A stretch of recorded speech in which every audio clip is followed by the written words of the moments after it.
youtube.com/wakeupcalldt, as well as on facebook.com/livenowdt, youtube.com/wakeupcalldt, on MixLR live streaming radio all over the world, mixlr.com/wakeupcalldt, and on wakeupcalldt.com's homepage. So however you're connecting with us, we thank you so much for being a part of the show here on Wake Up Call with Dan Tortora inside of the Cafe Kubal Studios, and appreciate your patience here with us. We had a long all night last night as we brought you our live draft cast from Pizza Man Pub. That live draft cast from Pizza Man Pub on 50 Oswego Street in Baldwinsville, New York, had Wake Up Call with Dan Tortora on site, on location, as we are every month at Pizza Man in Baldwinsville. And this time around, we had Wake Up Call on site, Off the Rails with Al special, featuring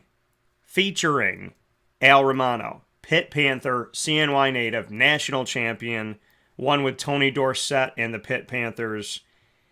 And he was there with us, huge Pitt fan, Pitt everything.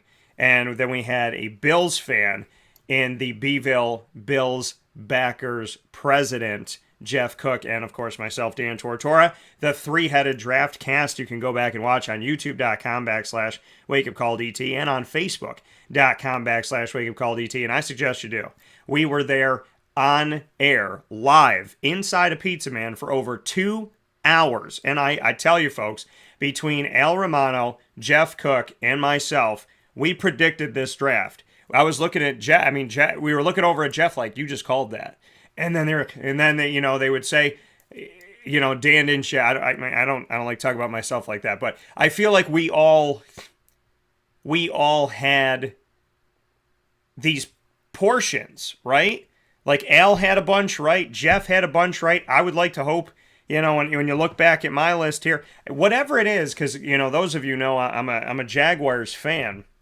And of course, we can address the number one pick if you'd like to. My dad asked me about it this morning before we got on the air here. Always good to talk to Pop. And love you, Dad. So we were talking about the draft, and, feel free to ask me my thoughts. The draft has changed now.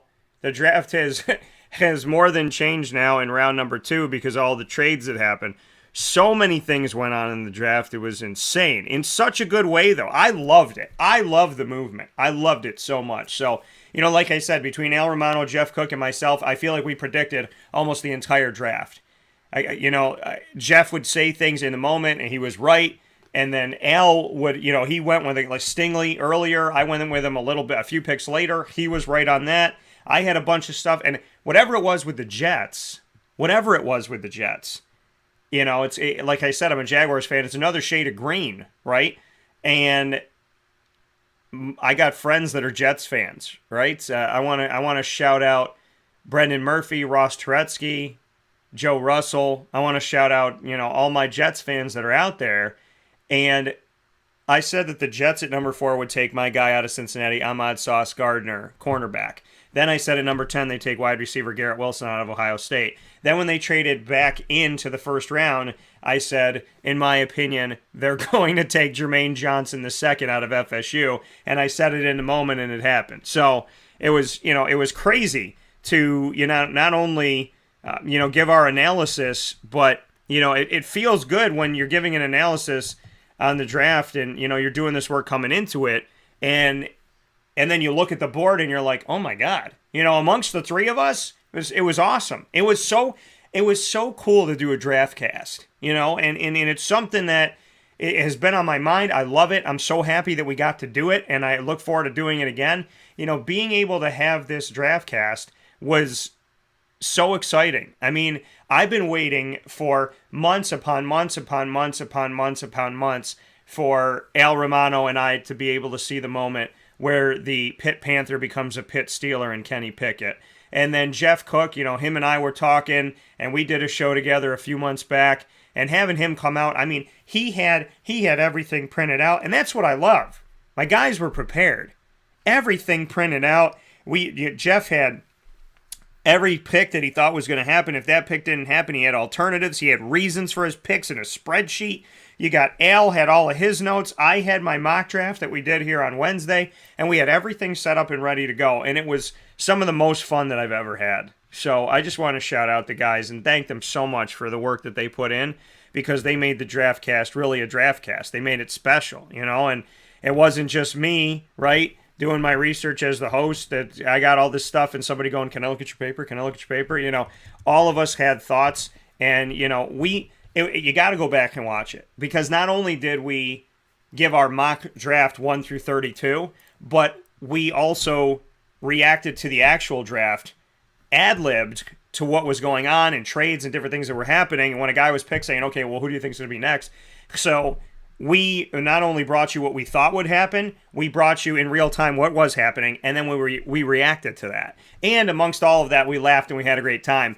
And, Robert Sala definitely has got to listen to this show, I'll tell you that much. So shout out to Al for that. I mean, it was a great experience at Pizza Man Pub. We were up on the stage. You got to come out and see us. You got to make sure you come out to these live shows, folks. The Wake Up Call is live with you Monday through Friday from 9 a.m. to 11 a.m. Eastern Time. And we get to do live broadcasts outside of that. I do specials every single month. We're at Avicoli's. We're at Pizza Man Pub. We're at the Wildcat Sports Pub. We're at Cafe Kubal.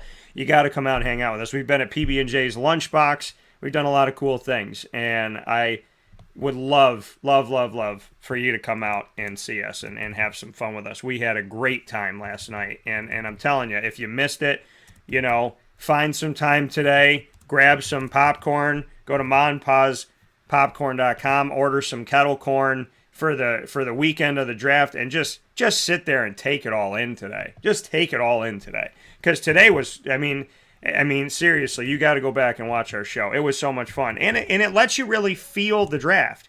It lets you feel what we're thinking, And that's how I feel, I grew up watching all these people talk, thinking, well, I can do something different, or I could do this, or I could do that.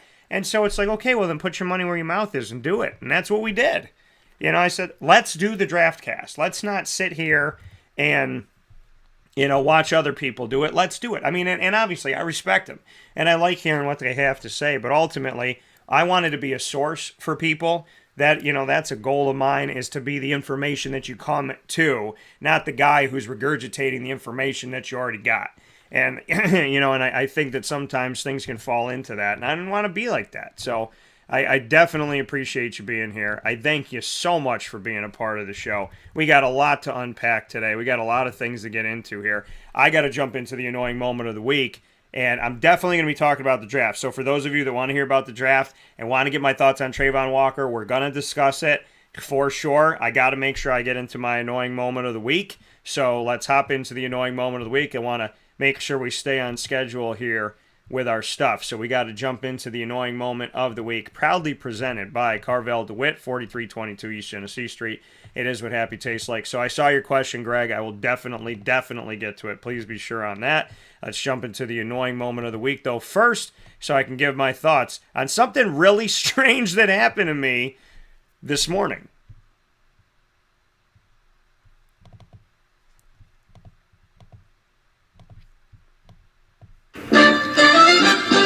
Dan Tortora proudly brings you... Is that for real? Are you kidding me?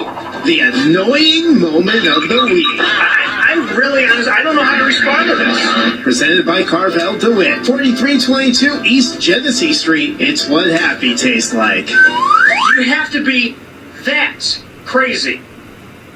I guess so. The annoying moment of the week for this week is really strange and downright interesting. So I woke up this morning in my home, and I was playing with Lily, and I'm hanging out with Lil, and we're having a good time. And I look up, and to my surprise, which made no sense to me, it still doesn't make any sense to me. I'm very thrown off by this. To my surprise, my smoke detector in my bedroom was hanging. Now, they're connected, so when you unscrew them, they're connected, or not unscrew them, you just untwist them, but they're hard to untwist. You gotta, you take them, and they're hanging by wires. So if you pull them off, they don't just come off, right? The actual, round piece of it doesn't just come off. It's because they're connected up into the ceiling, so they just hang with the wires. Well, you have to, turn and twist and maybe move just to get him off. And I'm sitting there this morning, I'm laying in bed, and I look up, and I'm like, what the heck's going on? It was hanging in my bedroom. So I called my dad. I'm like, do you think there's a ghost in the house? Like, and my dad's like, oh yeah, Dad, there's a ghost in the house. I'm like, no, but seriously, for real? Like, I was like, what is going on in my house right now? It's my annoying moment of the week because I don't know how it happened. I don't know what brought it about. I don't know what is going on by any stretch of the imagination. I have no idea what caused this. I don't know. And it's left me feeling a little bit uncomfortable. I'm okay. I'm all right, right? I believe in God. God is great. And so I know God will protect me. I have no idea what provoked it, though. My dad goes, well, if it was a little bit loose, it takes a matter of time, and then it just kind of comes out itself. But it was the weirdest thing in the world because it was up, and I don't remember the last time I saw it. I saw it up. I'm like, did I see it up before it was hanging? Did I see it fully connected to the ceiling like 2 minutes before? It was almost like I'm laying in bed and it was fine, and then I looked up and it wasn't fine. And it's one of those things where you're really exhausted, so you're thinking, am I seeing what I think I'm seeing right now? And it was there. So I don't know if you've ever had this happen to you, but I'm more than thrown off by not knowing how this could actually happen. I don't know how it could happen. It's very much thrown me off. I don't know what would have provoked this thing to happen. So I'm going to call that, my annoying moment of the week because it's crazy to me. Another annoying moment of the week is A.J. Brown, right? Not that he's annoying, but the Tennessee Titans historically like to draft wide receivers in the first round. They enjoy it. For whatever reason, they love doing it, okay? I'm going to tell you the statistics. I was right. He played 3 seasons in the NFL so far. 3. That's it, right? 3. 2019, 2020, 2021. Okay. So, A.J. Green, right? He's played 3 seasons in the NFL. He was drafted high by the Titans. The Titans trade him on draft night last night to go get another rookie wide receiver. It's almost like, and we were talking about this, it's almost like, and I think Jeff said it, it was almost like, okay, well, let's not pay this guy. Let's go get another guy. And, I mean, is this the way that that the Titans, I mean, is this their thought process? We got A.J. Brown for 3 seasons. He did well. He wasn't always healthy, but he did he did well for us. We'll talk about his numbers in a second. So we have A.J. Brown. We draft him high. He does what he needs to do for us. He's in a rookie contract. Instead of re-signing him and giving a ton of money, let's trade him after 3 seasons, and then let's turn around and go and get another rookie wide receiver that we can put on a rookie contract and not have to pay as much, and then we'll just keep doing that. I mean, are they figuring out a new way to handle the NFL? Is let's draft a rookie, let's keep him for a few seasons, and then when he's coming for payday, let's shed him and use a pick to go draft another one. I mean, this threw me off, and I think it's annoying. I mean, if you're A.J. Brown, listen, you get to go to Philadelphia, good for you, and it's a good opportunity. But the annoying moment of the week because it's confusing. 2019, he played in 16 games. He started in 11, 1,051 yards, 8 touchdowns. 2020, played in 14 games. And played in 14 games, started 12. Had over 100 receptions, had over 100 targets, 70 receptions, 1,075 yards, 11 touchdowns. Last season, played in 13 games, started in all 13, had 63 catches for 869 yards and 5 touchdowns. Where are these numbers bad? That's why it's the annoying moment of the week for me. If you're a Tennessee fan, what did he do wrong? And that's the thing.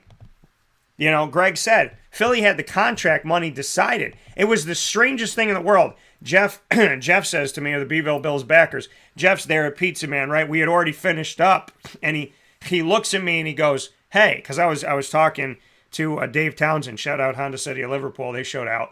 And so I'm talking to Dave, and Jeff goes, hey, he's like, A.J. Brown just got traded. And literally, after A.J. Brown got traded to Philadelphia, Philly had within minutes his long-term deal. You know? So it really does feel like that. Whether it was or it wasn't, it feels like that. You know what I mean? It feels like we were in a place where Tennessee was like, okay, you know what? We got a serviceable receiver. The man, you know, if he had played a couple more games last season, would have had 3,000-yard seasons in all 3 of his seasons. He had over 1,000, and was on his way to go over 1,000 again. And we talk about, well, he's been injured, this, that, whatever. Okay, how about this? How about this? In regular season games last season, there were 17, pardon me. So you have 32 of his first 2 seasons combined, 16 and 16, and then you have 17, right, last season. So of 49 games he could have played in, he played in 43. He only missed 6 games in 3 years. That's not much. That's less than I thought it was. He missed 6 games in 3 years. He's a 1,000-yard receiver. It's what he does. So why would you get rid of him? So it really does feel like that. It feels like we're trying to work out a contract. It's not working out with A.J. Brown. So even though he's good, we're going to ship him off. We're going to draft a wide receiver in his place. And Philly had the numbers right. It's almost like A.J. Brown told the Tennessee Titans, this is what I want. And the Titans said no. And so they're like, let's find somebody that'll do it, right? And it's like, hey, Philly, he only wants to come to you if you're going to sign a deal. Well, what's the deal for? Well, this is what he wants. Okay, great, bring him over. I mean, hi, it's crazy, right? You get rid of a guy who you know has been successful, and he's in his rookie contract. And you let him go to draft another rookie? So is this what you're going to do? Draft a guy, pay him less, whether he's good or not, ship him. Draft a guy, pay him less, good or not, ship him. Draft a guy, I mean, you know what I mean? Is this Tennessee's way of saving money? You know? And at what point does being frugal also mean stupidity? We're going to see what A.J. Brown turns out to be, but Philadelphia hasn't had a receiver in a long time, and now they got a guy. Now they have a guy. They have a guy who can get him 1,000 yards in a season. Do you, Philly? I mean, to me, this is a good move. Now, if they know something we don't know, right? If A.J. Brown, if his injuries are a little more nagging, a little more of a problem, then we could have an issue here. But as of right now, it looks like Tennessee wanted to save money at any cost.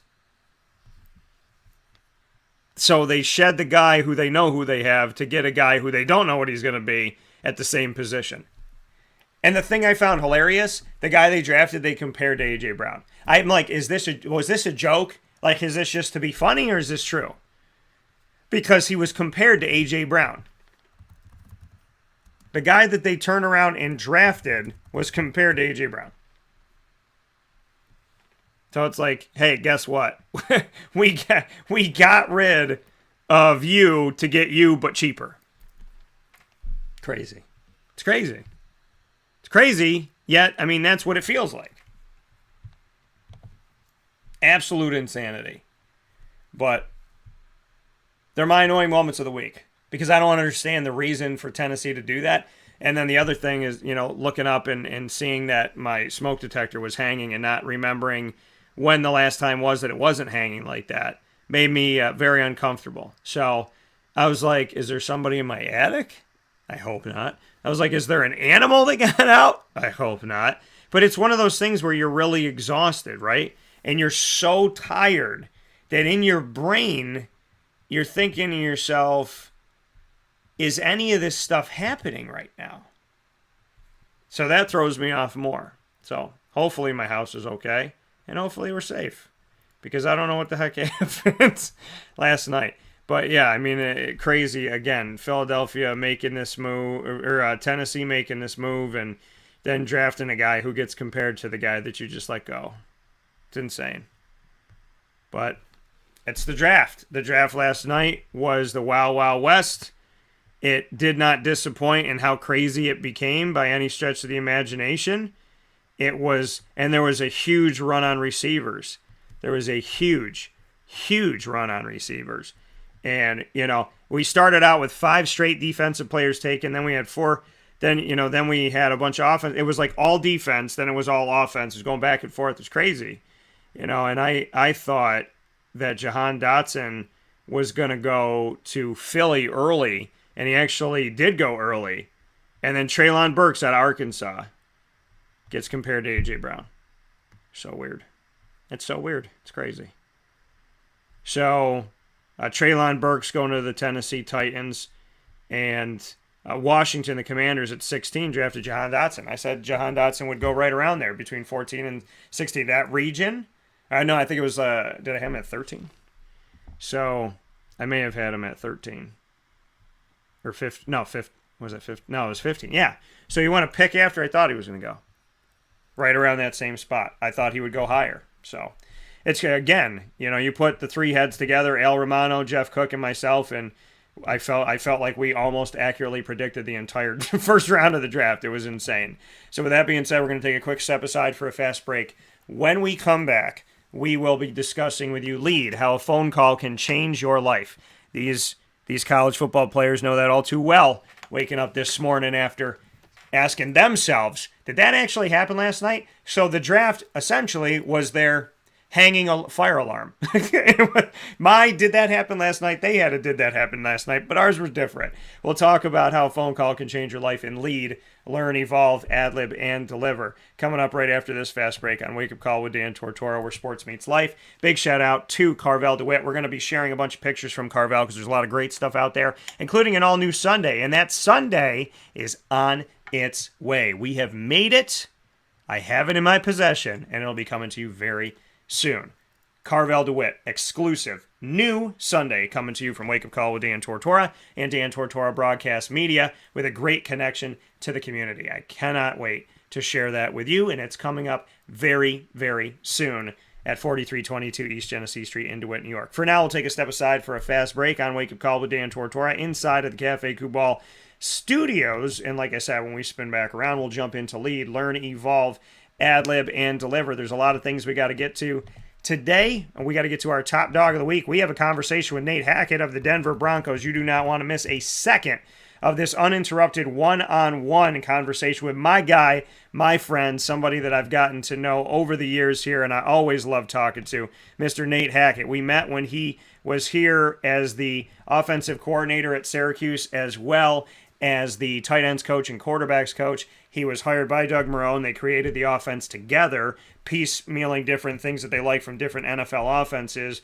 And then he went on with Doug Marrone to the Bills. Then he went with Doug Marrone to the Jaguars. Then he got elevated to the offensive coordinator underneath Doug Marrone when Doug Marrone became the head coach of the Jaguars. Then he went on to, just be the offensive coordinator for Aaron Rodgers. No big deal. And my guy, and also Aaron Jones, Devontae Adams, Alan Lazard, and of course my dude A.J. Dillon from BC. And now he is the head coach of the Denver Broncos. So he's our top dog of the week. We'll hear from Nate Hackett in just a little bit here on Wake Up Call with Dan Tortora, where sports meets life, inside of our top dog of the week, but not until we get into Lead. What did Greg say? No trades for the top picks. Then the trade floor gets open. Fun first round. Yeah, and we agreed that once the trade seal was broken, that I was like, now that the seal's open, it's going to run. And it did. It ran like crazy. I said there'd be 5 to 7 trades in the first round. I think there were 9. Insane. We'll talk about the draft and so much more coming up here. We have Lead coming up next. Learn, Evolve, Ad-lib, and Deliver is the acronym. Today's topic is how a phone call can change your life. We'll get to that right after this inside of the Cafe Kubal studios.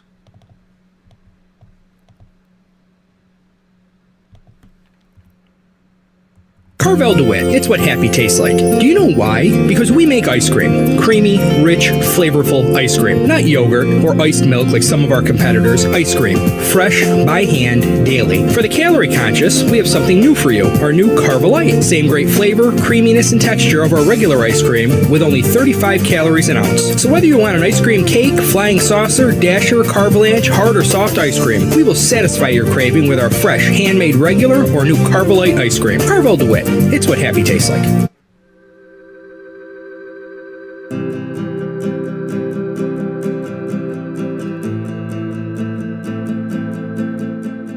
Cafe Kubal offers same-day local delivery of our products, offering no delivery charge for Onondaga County. Shop cafecubal.com for fresh roasted coffee beans, cold brew, travel mugs, and all your essential Cafe Cubal needs. Cafe Cubal, coffee for the soul.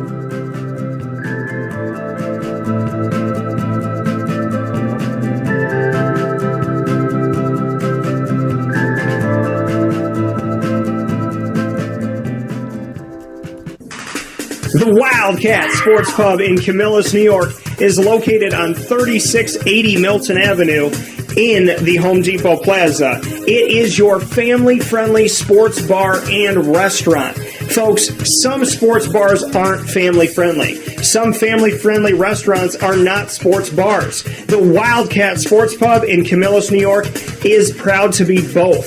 It is that marriage that you've been looking for years. The Wildcat Sports Pub is your home base for your sports bar and restaurant needs, games for the kids, indoor and outdoor activities, and enough things on the menu to come back every single week and get to try something new. They're open Sundays from noon to 8 p.m., Monday through Wednesday, 11 a.m. to 11 p.m., and Thursday through Saturday from 11 a.m. to midnight. For reservations and party information, call 315-487-2222 for the Wildcat family-friendly sports pub and restaurant.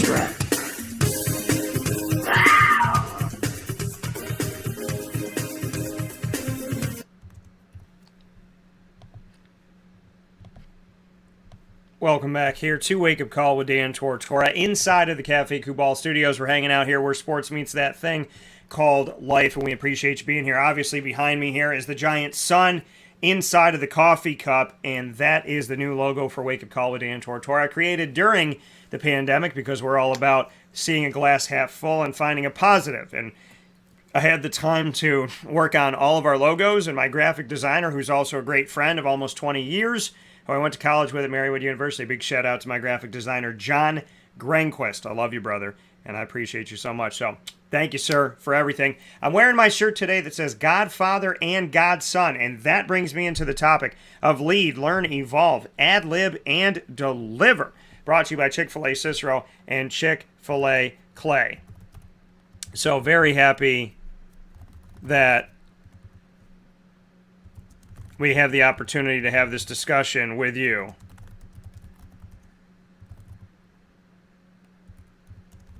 And I definitely, we're getting to some of your comments here. I want to make sure I responded. But we got a lot of draft talk that's going to be coming up today, and I'm ecstatic and happy about the opportunity that we get to do that. So we're going to be doing that in just a little bit. And we have done a little bit of it here because I couldn't help myself. But we'll continue to have the conversation on it here. But how a phone call can change your life, right? And that connects back to the draft, doesn't it? Because a phone call has changed lives, right? It's changed 32 lives times two.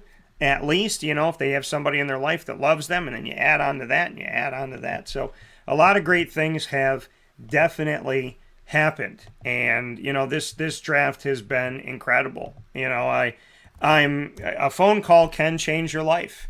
You know, it can change your life. And there's the positive phone calls. There's the trying phone calls, right? That also, you know, affect things. And I think when you look at the trying side of things, you know, a phone call the day that I found out that my grandma had passed away. You know, she was over 100 years old, almost 101, but there was never a time where I didn't want her to be here. So, you know, there's that phone call. And there's the phone call of somebody, you know, giving you a job, right? And there's a phone call of finding out that somebody's pregnant, somebody's getting married. You know, there's the beauty in the phone calls, and you know, a phone call can truly change your life. It can really open your eyes and change you. And you know, my hope is that this world that we live in, that you take the time to take the time, and when you get that phone call, good, bad, or indifferent, you know, that you react positively. Sometimes we get that phone call, somebody's having surgery, somebody has cancer, right? Then we get that phone call that there's a new baby girl coming into our family. And you get that phone call and somebody, like I said, somebody tells you, hey, I'm getting married. And you get so excited for it, right? So a phone call can truly change your life. It can truly change your life. And that's why, to me, it's important a few things here. It's important to call the people that you love. I don't understand a world where we just text, right? We just pop on the phone. I don't want to call. Or you call somebody and they don't answer, and then they text you back. What's up? And they want to talk to you for hours, right? They don't want to talk to you on the phone, but they want to talk to you with their phone. And it doesn't make any logical sense, but it happens. You know? And to me, this should be a secondary thing. Your phone should be a secondary thing to text. Should be first to call, second to text. That shouldn't be your first go. It shouldn't be. You know? But to a lot of people, it is. Call the people that you love. Tell them that you love them. Tell them why. Tell them what they mean to you. You know? How many times have we heard people say, oh man, I wish I called Sheila more. I wish I called my dad more. I wish I would have taken the time to call my grandpa Paul, see how Paul's doing. I wish I would have called my best friend Steve. Then he got in that car accident. I wish I would have. My friend Sarah George. Ironically connected to John Granquist. My friend Sarah George. 21 years old, killed in a car accident. She was in the car with her mom, her brother, and her sister. She's the only one that passed away. Sarah and I had been friends. And then we lost touch. We went to college together at Marywood. And we were friends, and then we kind of, you know, slowly drifted apart. And I put a lot of that on me, maybe all of that on me. And I had called her up right before she passed, and I was on the phone with Mark, her boyfriend at the time. And I was on the phone with Mark, and I said, hey, Mark, I said, you know, I was talking to him, and then I heard Sarah. I said, is that Sarah? He said, yeah. I said, Sarah, you know, I said, tell her I love her. You know, tell her, I said, Sarah, I love you. He said, I want to work on being friends again. I want to spend some more time together. I said, you know, you're a good friend. You've been there for me. I want to spend some more time together. And I didn't know what she was going to say. I didn't know if she was going to say yes or no. And she said, okay. And then she passed away shortly after that. So am I happy that I called her and I told her? Yeah. But could I have called her a heck of a lot sooner? Absolutely. Absolutely. 100 million %. So don't wait. A phone call can change your life. Think about it like this. Here's, to really put it, bring it home for you, how a phone call could change your life. The phone call that you don't make to somebody you love, you might get a phone call that they passed away.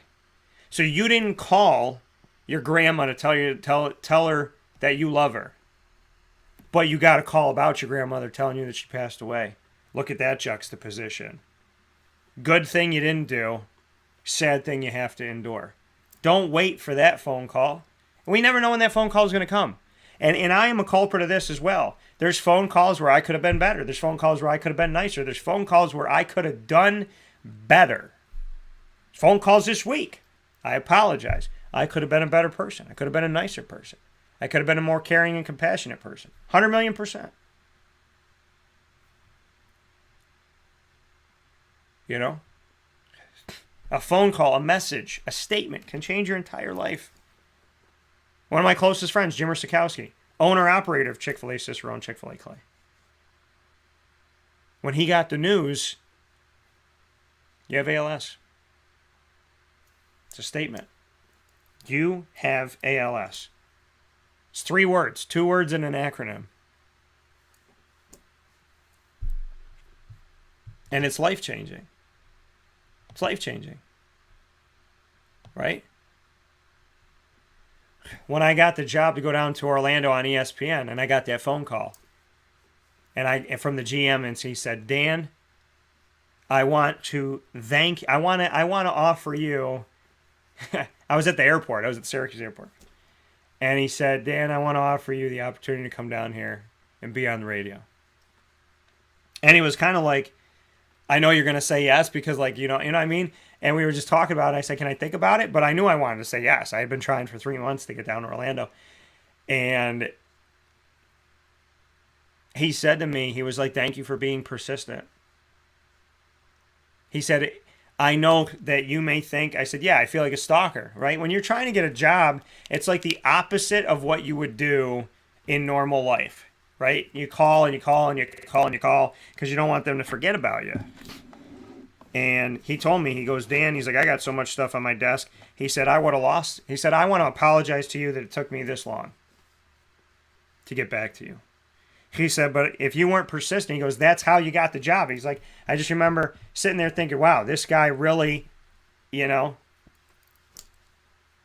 this guy really won't, he's staying top of mind. He's like, because you kept calling me, that's why you got this job.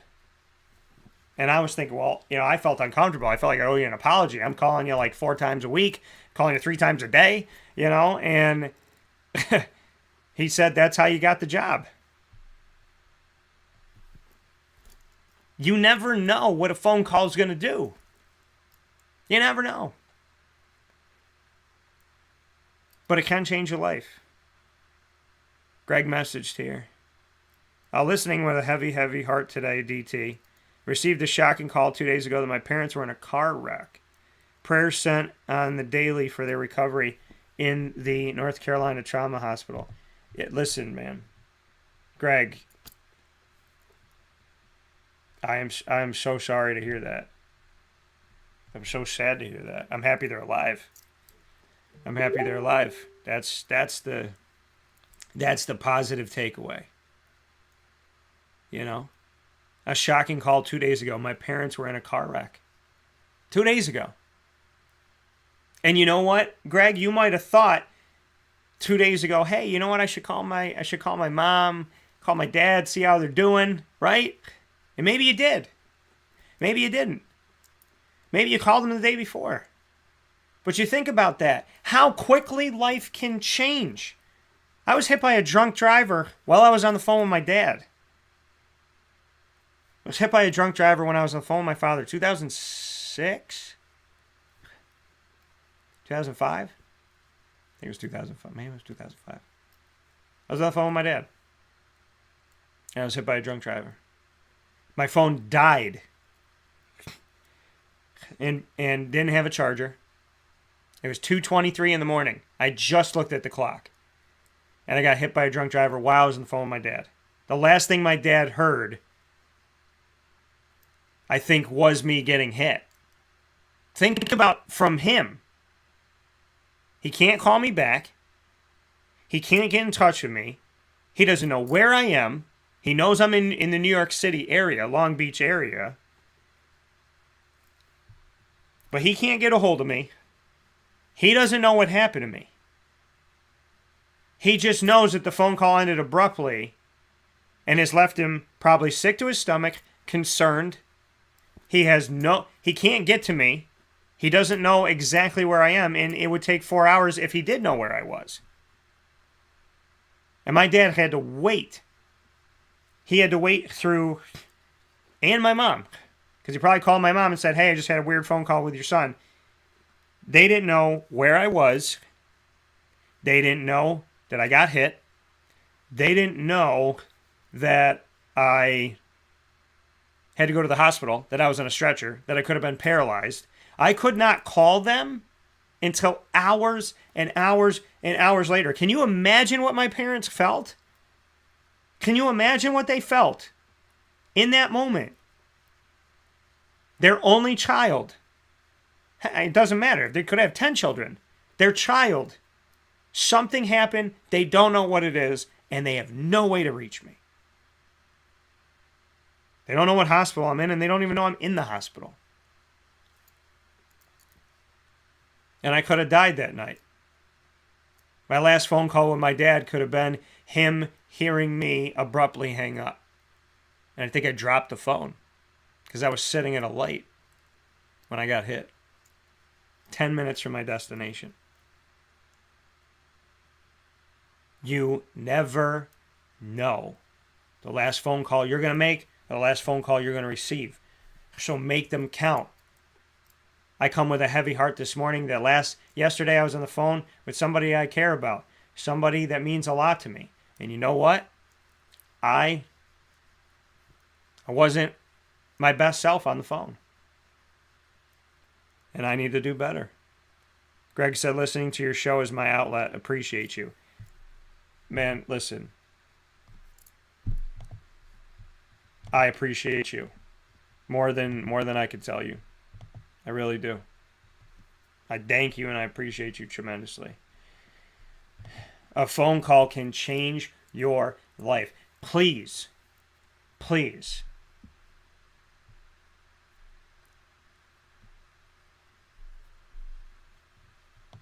Please understand that.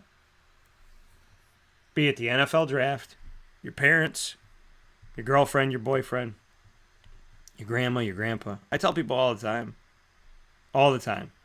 You have grandparents? Go hug them. Go kiss them. You have grandparents? Go spend time with them. Because my grandparents are all in heaven. You have grandparents? Call them today. Heck, call them right now. Let them listen to the show. Say, hey, I'm listening to the show this morning. And they were talking about grandparents and loving each other and making phone calls. And I thought of you, Graham. Just call them up. See how they're doing. You never know.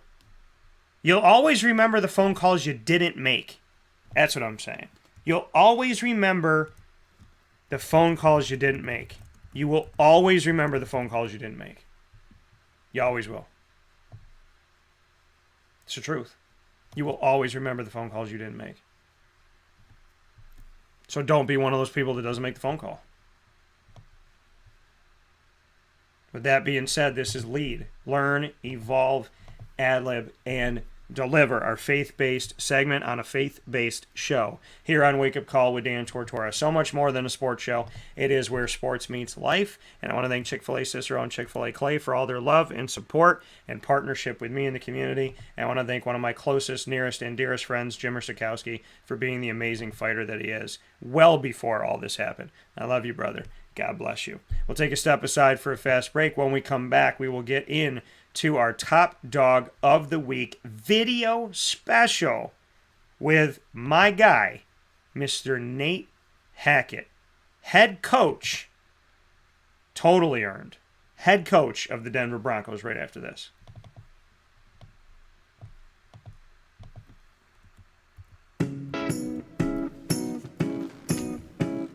In these unique times, there are those in our community that give us a sense of normalcy and positivity. Pizza Man on 50 Oswego Street in Baldwinsville has been here for you for over 35 years and is here now.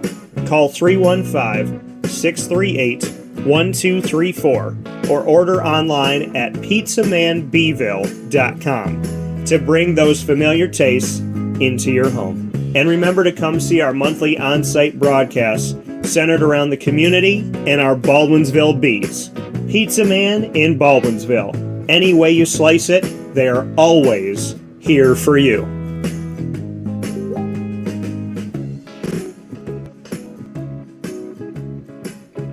This is Jimmer Sikowski, owner-operator of Chick-fil-A Cicero, 7916 Brewerton Rd in Cicero, right in front of the Home Depot. I had a deep feeling that God wanted me to do something bigger with my life and to help people, help others. I kept putting Chick-fil-A in my life, and I realized as I was going through the franchise selection process that positively impacting the lives of others was really core to what we do here at Chick-fil-A. First of all, it starts with the food. The food is brought in fresh daily. We bring in local produce. We prepare to order in the kitchen. We hand bread our chicken. We hand spin our milkshakes. It's great food. It doesn't taste like fast food. I think the second thing is the way people feel when they come in a Chick-fil-A restaurant. It's different. We try to treat people with intentional kindness here, which is very different and deeper than good customer service. And so I think it feels remarkable for most people to come in a Chick-fil-A restaurant. And then lastly, the impact that we try to have in the community is very different. It's a big part of the expectation of every operator of a Chick-fil-A restaurant is that they're actively engaged in their community, they're a leader in the community, and they're making a difference. When they realize that what we're striving to do is to shine a little light in their life. That's a very, very different experience than you will have at any other quick service restaurant. And it's that remarkable experience that I think people will emotionally connect with.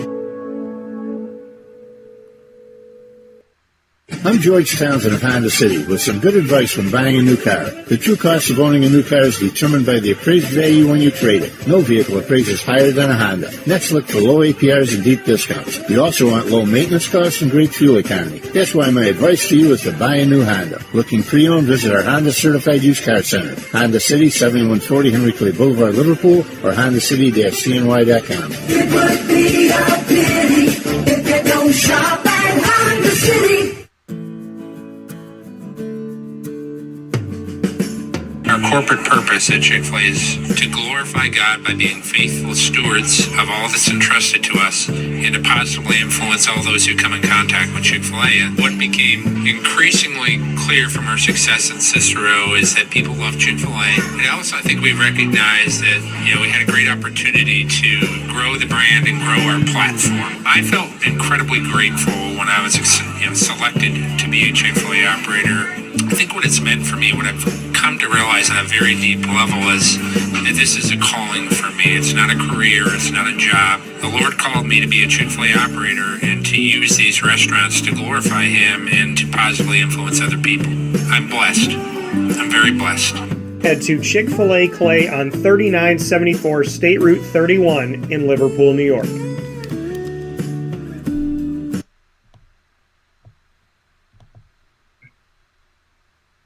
Welcome back here to Wake Up Call with Dan Tortora inside of the Cafe Kubal studios. It is my honor and my privilege to welcome the head coach of the Denver Broncos, Mr. Nate Hackett. Nate, how you doing? I'm doing fantastic. How you living? I'm doing very well. And Nate, you and I have known each other for a very long time, from Syracuse to the Buffalo Bills, the Jacksonville Jaguars, the Green Bay Packers, now the Denver Broncos. This has been a decade where I've gotten to see you flourish and do some incredible things. What can you say about the road to getting to becoming a head coach? It's been an awesome road. I've always looked at it as everything happens for a reason. There's been a lot of good things. There's been a lot of bad things. And I think as long as you learn from all those things that have happened to you in your past, you get to keep growing. And I think that looking at where I'm at now as a person, as a husband, as a father, as a football coach, I'm just I'm a better person, and very excited to be here at Denver Broncos. Very shortly into you being there, Russell Wilson enters the building in this trade here. Just what you could tell me about that. I mean, you're coming off of Aaron Rodgers. Now you have Russell Wilson. You're a little bit spoiled, but I love every minute of it. So what can you say about having Russ in the building? Yeah, it's, I think, once you get the job, you go into hiring your staff and working through all that stuff. And then all of a sudden you start hearing that, you might have a possibility to get a football player like that. And, I've been very lucky to go against him a lot of times, and I've watched him play and just had so much love and respect for his game. And when all of a sudden you find out that there might be an opportunity for it, you get so excited. And then now going through a bit of time being with him, wow. It's awesome. This guy is so intense, so fired up, so excited. He's a perfectionist, and that's something that I appreciate so much. He's like a coach out on the field, and it's been absolutely fantastic. Like I said, I've gone against him a whole bunch of times. I let him know that I beat him all of them, but that's just a little competitiveness in me. But been very lucky to go against him. Happy he's on our team. What can you say about what he brings to this offense? You have a lot of weapons that I know. Javonte Williams covered him at North Carolina, Mike Boone at Cincinnati, Cortland Sutton had him at SMU, and then obviously you have Jerry Jeudy and company.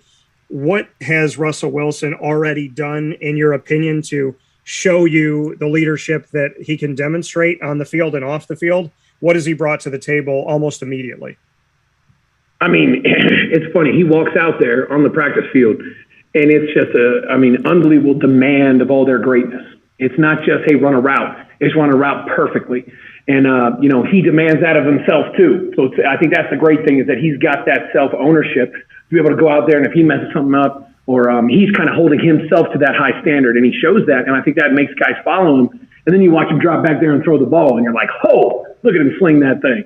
So I think that's just this combination of a lot of different things that he's done, and just you hear his voice, you hear just how he wants to push the guys, how he wants to make them great, but at the same time make himself great. That humility is what's so great that he's been showing. And I mean, you saw it right day one, right when he was just with the guys, when he talked to them on Zoom the first time.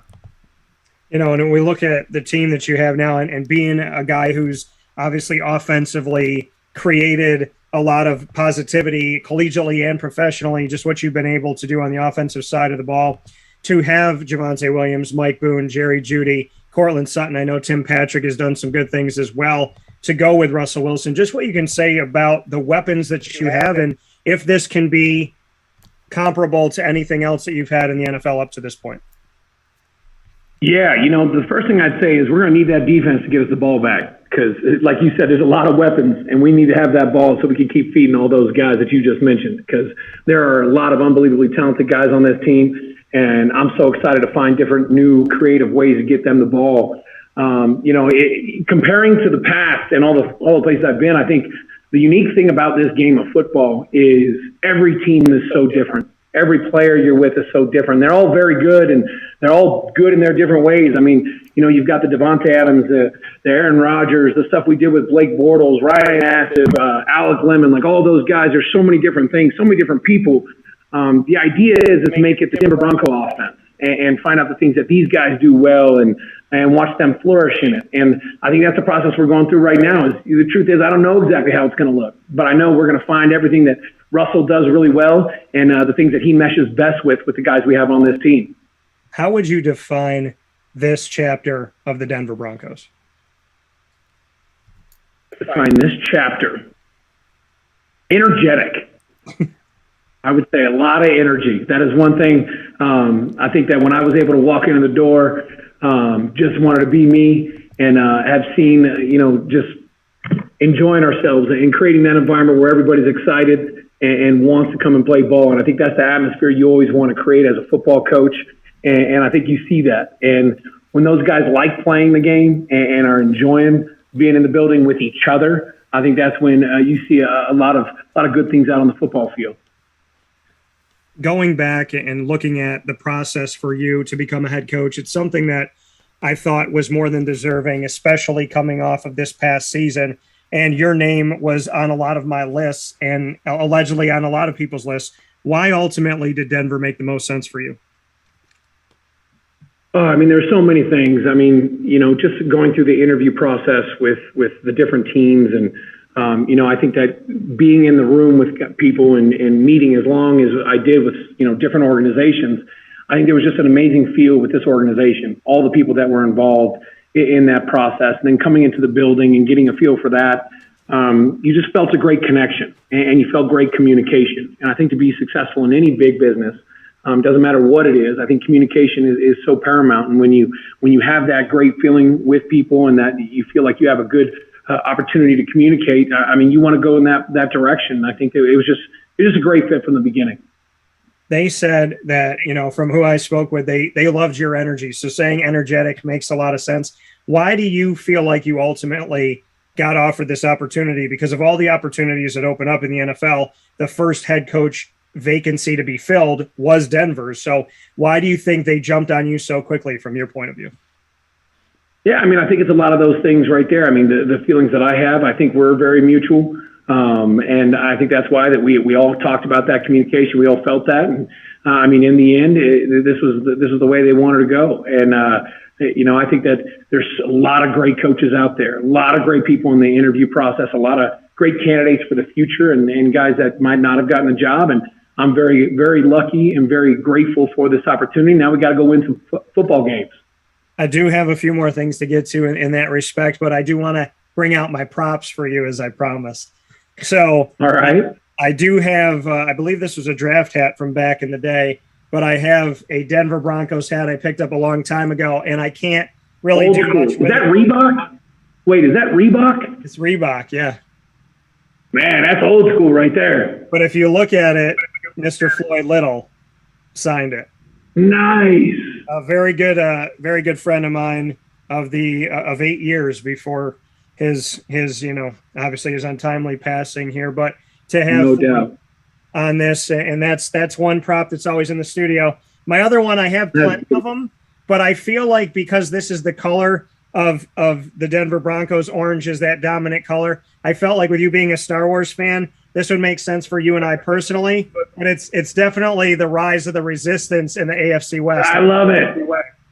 So I love it. Star Wars all day. So I got to ask you, is there a play yet called BB-8 as I asked you for a couple of years ago? Not yet. We're still working through all that terminology as we build this system for the Denver Broncos, but I'm going to be pushing all that stuff. It seems for some reason I'm the only one that knows as much about Star Wars or likes Star Wars so much, so it kind of pertains to me a little bit more than others, but I'm still trying to fit that in. The AFC West, arguably now the best division in football. We look at what Denver has. We look at the Chargers, the Chiefs, and the Raiders. Look at the quarterbacks in this division in and of itself. I mean, you have from Derek Carr as well as, Russell Wilson, Pat Mahomes, and Justin Herbert. What can you say about the challenges of this division and knowing that, you have to rise out of what has become one of the most competitive divisions, if not the most competitive in the NFL? Oh, I think it's by far the most competitive. I mean, without a doubt. I mean, you look at all those teams, all around. I mean, not just the quarterback. I mean, the quarterbacks are great. We all know that. But you look at all the other players that all those teams have, and I mean, they're spectacular. And, as a coach, you got to play the best to be the best. I mean, it's just it's just the facts of it. I mean, you can go and blow out a lot of teams, but in the end, it's about making the playoffs, it's giving yourself a chance to go to the Super Bowl. I mean, that's what every coach wants to do, and now we do it 1 week at a time, one step at a time. But that's the ultimate goal. And you need to have that confidence. You need to go through that adversity. You need to go against the best teams so that you're ready when that time comes to be able to face the best teams across the league. So I think it's great because the more tested, the more battle tested you can be as a football team throughout the year, the better you're going to be. Nate, your father, Paul, had so much success. You went from being a ball boy in the NFL to a head coach. Has that hit you yet? And what can you say about Paul? I mean, it is crazy. It's funny. I was talking to some of the players today, talking about the times back at Kansas City when I was there with Derek Thomas and, Kimball Anders and Marcus Allen. I mean, you sit back and those were some of the best times of my life. I mean, growing up in a locker room, being around those guys. It's funny. My dad called me and told me there was a documentary on Peacock on Joe Montana.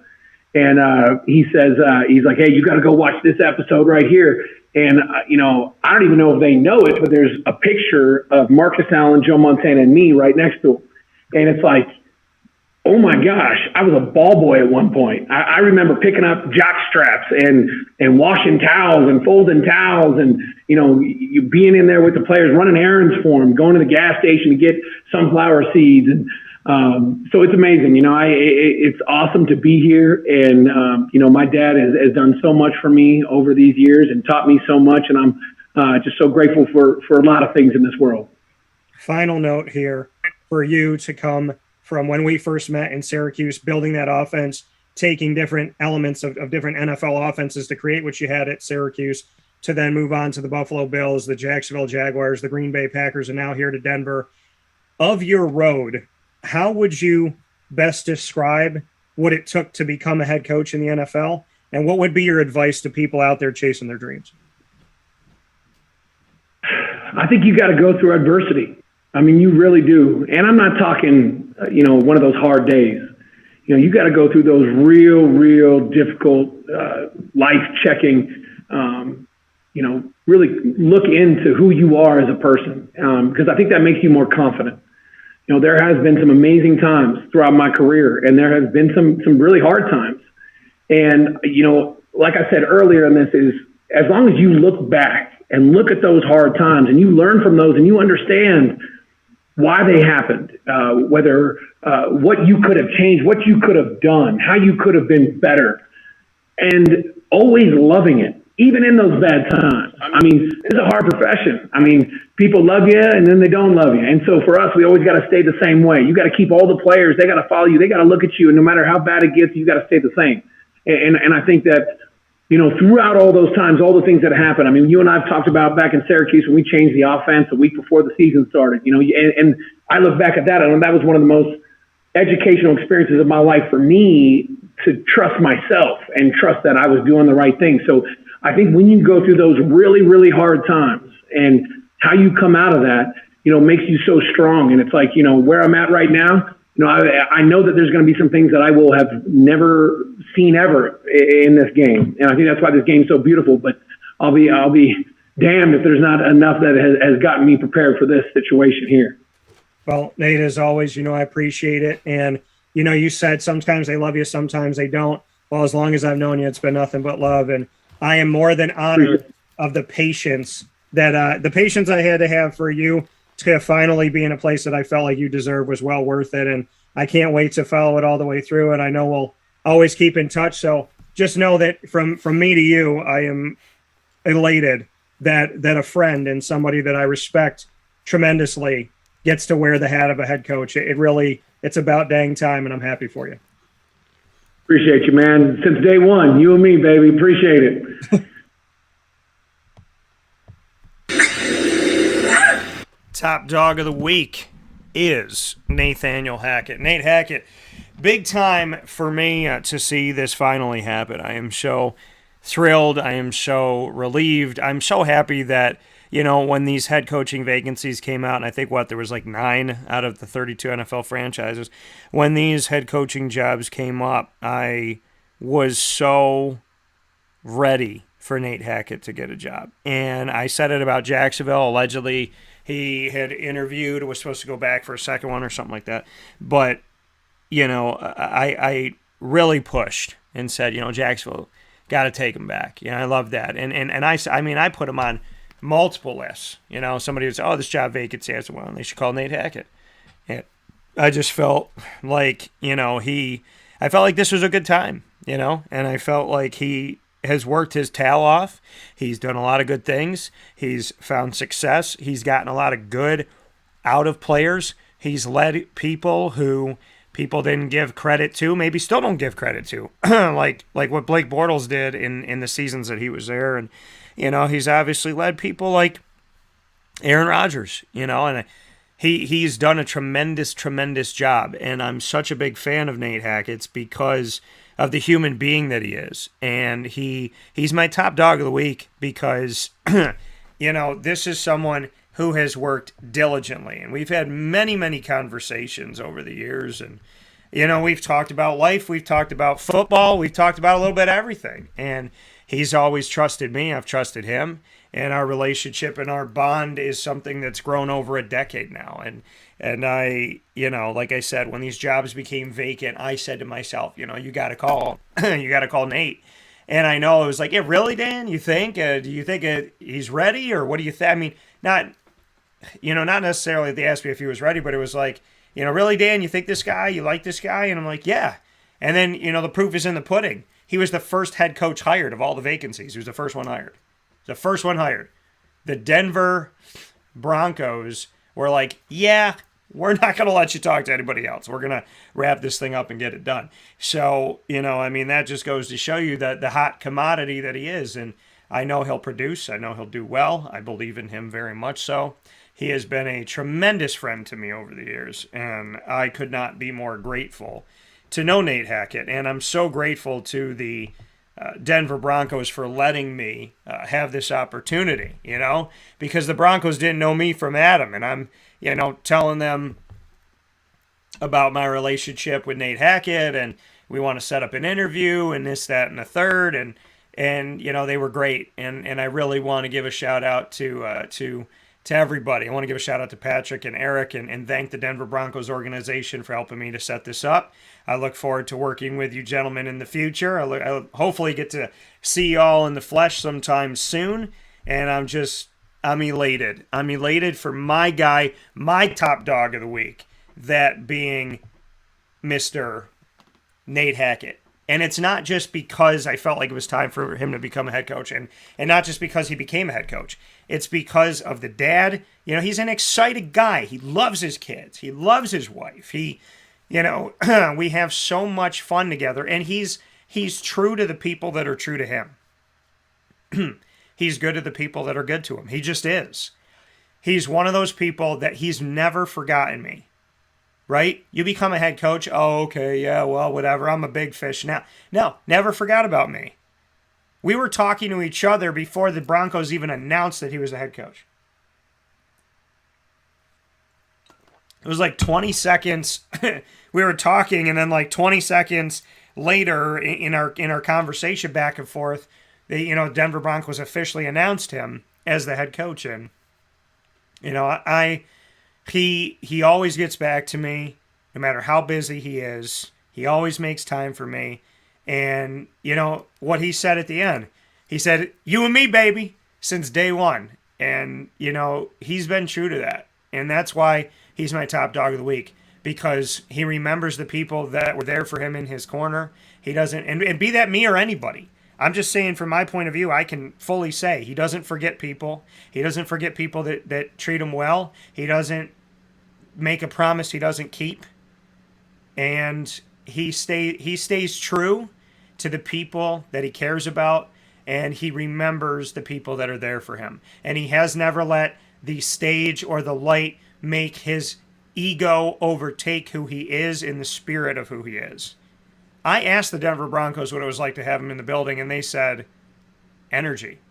I asked him how to describe this era of the Broncos, and he said, energetic. So how he sees the team and how the team sees him is the same, which shows you that they're already on a similar wavelength. And hopefully this will pay off dividends. Because Nate Hackett is with the Broncos, I will be always watching what the Broncos are doing. Not that I don't watch all 32 teams in the NFL, but I got a different eye on them now, because you got my guy there. You got my fellow Star Wars fan. You got my dude there. And we had a great conversation after the conversation that you just got to see, and which even more so showed just how personal our relationship has become over time in this professional world. So I love you, Nate. You know that already. And I'm so happy the Denver Broncos gave you an opportunity. I'm so happy that you took it. And I am more than excited for this. So Greg said, very exciting and quite the honor to land the interview with Coach. Forming them relationships are key. Great stuff. Yeah, I mean, it's all about relationships, right? It's all about relationships, about how you treat people, right? And how you allow them to treat you, because you can't make people do things, right? You think you can, but eventually people are people, right? They're going to do what they want to do. And you can only do the best you can, because I've met some people that the limelight, they forgot. They forgot the people around them. I know people who thought they got so big and bad and they dropped their friends. And then I know people like Nate Hackett, who has treated me better the longer that we've known each other. He is a fantastic human being. I'll never forget in Jacksonville when he was the offensive coordinator there, and I met with him, and we spent an hour or two together that day, just catching up and hanging out. And the Jaguar, which has since been moved, there's a Jaguar in front of TIAA Bank Field, and the Jaguar was right in front of, it was Everbank Field at the time, and the Jag was in a different place. It was right in front of where like the VI, it was like a straight shot to the VIP. So you see the Jaguar, then there's the gate, and then if you walk straight from inside the gate, you go right into the VIP lounge. And I was waiting for Nate, and I was waiting for him, and I had been out for a few minutes, and I'm like, screw it. I'm going to take a picture with the Jaguar, right? Because I have the time to, so let me do it now. And I took a picture. I went to take a picture with the Jaguar. There's nobody out. There's like maybe two other guys walking by the stadium, and I got my camera out like this, and I'm about to take the picture with the Jaguar, and I hear this voice just yell. He goes, "Hey! Haven't you been here before? Act like you've been here." And I was just like, man, you ain't right. But I mean, Nate is just, he's an awesome cat, and I'm so proud of him. I'm so happy for him. And I mean, he's my top dog of the week because he's a good man. He got a great job. I cannot wait for this. And I'm such a big fan, and I love him. I do. I love him, and he's an extension of family. He was good to me at Syracuse. He was good to me when he, ever since. And when he was good to me at Syracuse, good to me as he moved forward with the Bills, with the Jaguars, with the Packers, now with the Broncos. And so I want to thank the Broncos organization for believing that we had the relationship that we had, because I'm sure they get a million phone calls a day. But, Nate and I have really built our connection over time, and he is such a treasure. And I think, I know that Denver is going to be, if they care about the things I care about when it comes to people, you let that man change your life for the better, he'll do it. And, there's nothing like building those bonds. There's nothing like building those relationships. And there's nothing like having uninterrupted access to one of your friends and to get to talk about that. And for him to say, not me, but for him to say at the end, been together since day one, baby. So I mean, that shows you right there. He doesn't forget. He remembers, he appreciates, he's thankful, he's humble. He doesn't have the ego that you might see with other people. And he's a man of his word. And a forever Bronco, the day I met him, said to me and 3 or 4 other people, your word is the most valuable thing you own.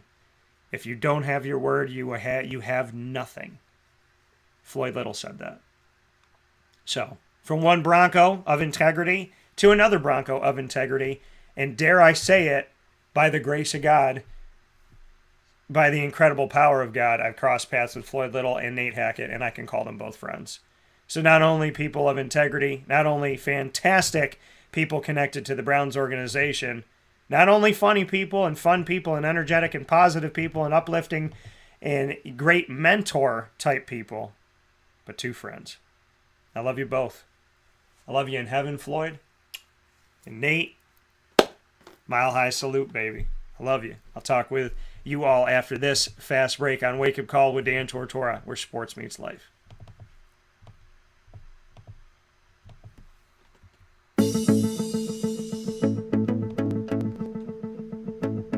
Avicoli's, located on the corner of Route 57 and Wetzel Road in Liverpool, New York, has been your trusted neighbor for decades. Located just steps from Liverpool High School, we're happy to have the Liverpool Warriors on-site, on-location broadcast at Avicoli's through Wake Up Call with Dan Tortora every single month, featuring student athletes, coaches, and administration throughout the year from Liverpool High School. Head out to Avicoli's today on the corner of Route 57 and Wetzel Road in Liverpool, New York, open Tuesday through Sunday for lunch, dinner, and drinks. We'd love to see you out there. And of course, you can call them at 315-622-5100 for takeout, delivery, and catering. That's 315-622-5100. And also find them on myavicolis.com. That's myavicollis.com.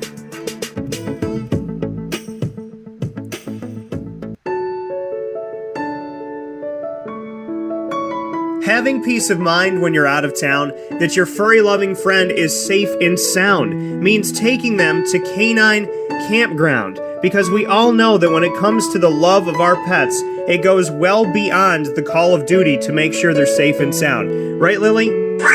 So take a ride to 242 Johnson Street in East Syracuse, New York, and see Canine Kampground and where your dog will be staying, in the classic cabin, the executive cabin, the grand cabin, or of course the luxury cabin, because if you know Lily, you know she loves luxury. Now you don't have to wait to the last minute to find a family member or a friend that'll take your dog for a few days. Call Canine Kampground at 315-299-4013. That's 315-299-4013. Their drop-off and pickup times are Monday through Sunday.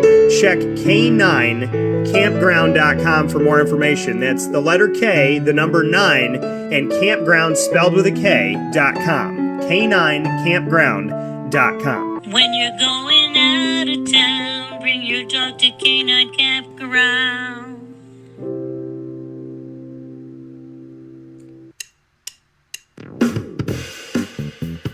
PB&J's Lunchbox, the food truck that you love finding all throughout Central and Upstate New York, now has a street-side cafe. So when you're craving their traditional favorites as well as their out-of-box amazing menu items, you can now head to 663 Old Liverpool Road in Liverpool, New York. Located just minutes from the highway, the Thruway, Destiny USA, and Onondaga Lake Parkway, PB&J's Lunchbox Street-Side Cafe is there for you Monday through Saturday from 9 a.m. to 7 p.m., serving breakfast, lunch, and and dinner all throughout the day. Get breakfast for dinner, dinner for lunch, whatever you fancy, including their award-winning grilled peanut butter and jelly sandwich. Find them at 663 Old Liverpool Road in Liverpool, New York. PB&J's Lunchbox, where we love to know what's in your lunchbox.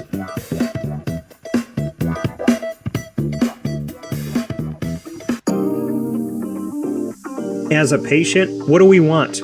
To be cared for, to be listened to, and to have someone walk us through the process on our path to victory. Victory Sports Medicine and Orthopedics does all of those things beautifully, with Dr. Mark Petropoli leading the team on 791 West Genesee Street in Skaneateles, New York, located minutes from beautiful Skaneateles Lake. Whatever your injury may be from head to toe, preventative care, rehab, physical therapy, laser therapy, and surgery are all available at Victory Sports Medicine and Orthopedics, where they care about us, they listen to us, and they understand that everyone's path to victory is a little bit different. Let them help you on yours by calling 315-685-7544 to make your appointment today. That's 315-685-7544. And find out more information at victorysportsmedicine.com.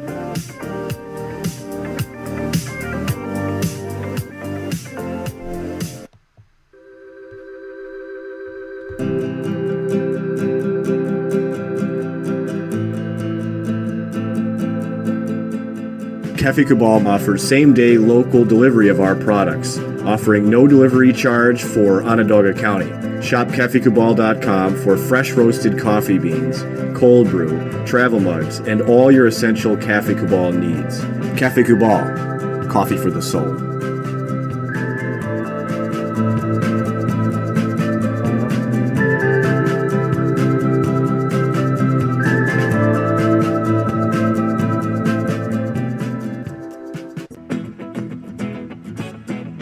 This is Amy from Mother's Cupboard, home of the whole frittata. We are open daily 6 a.m. to 1:30 p.m. For takeout orders, call 315-432-0942 and tune in to Wake Up Call with Dan Tortora for our monthly food challenge and try our Wake Up Call signature menu item available 7 days a week. Here at Mother's Cupboard, we are Central New York, and it's our honor to serve you. Ma and Pa's Kettle Corn and Popcorn Factory remind us that every day is worth celebrating. Find them at 201 Old 7th North Street in Liverpool, New York. Open Monday through Saturday in-store and all the time online at maandpaspopcorn.com. Serving our Central New York community and beyond, you can order all throughout the country at maandpaspopcorn.com. And remember to get your tins, which have in-store half-price refills forever. Ma and Pa's Kettle Corn and Popcorn Factory, available to you for fundraising and all of your events by calling 315-450-6272. That's 315-450-6272. Ma and Pa's Kettle Corn and Popcorn Factory. How corny are you?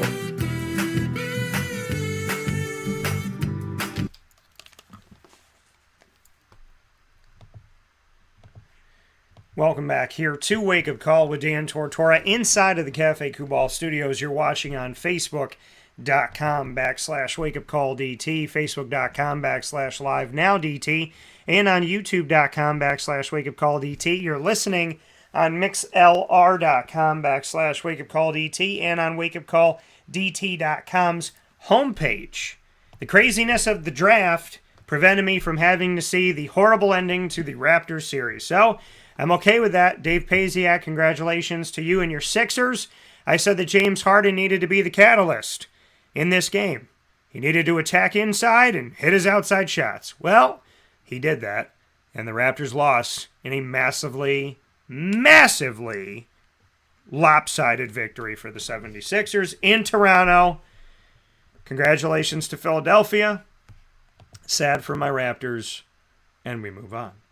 Greg wanted to know my thoughts. Greg, I promised you I'd get back to him here. I'd like to hear your thoughts on Walker. Detroit was very happy. Detroit also landed 2 studs. Yeah, Detroit had a good draft so far. They did. A lot of teams did. You know, you go through this draft, and, you know, I'm looking at this at Jacksonville, I mean, listen, I'm happy with so much in this draft. I really am.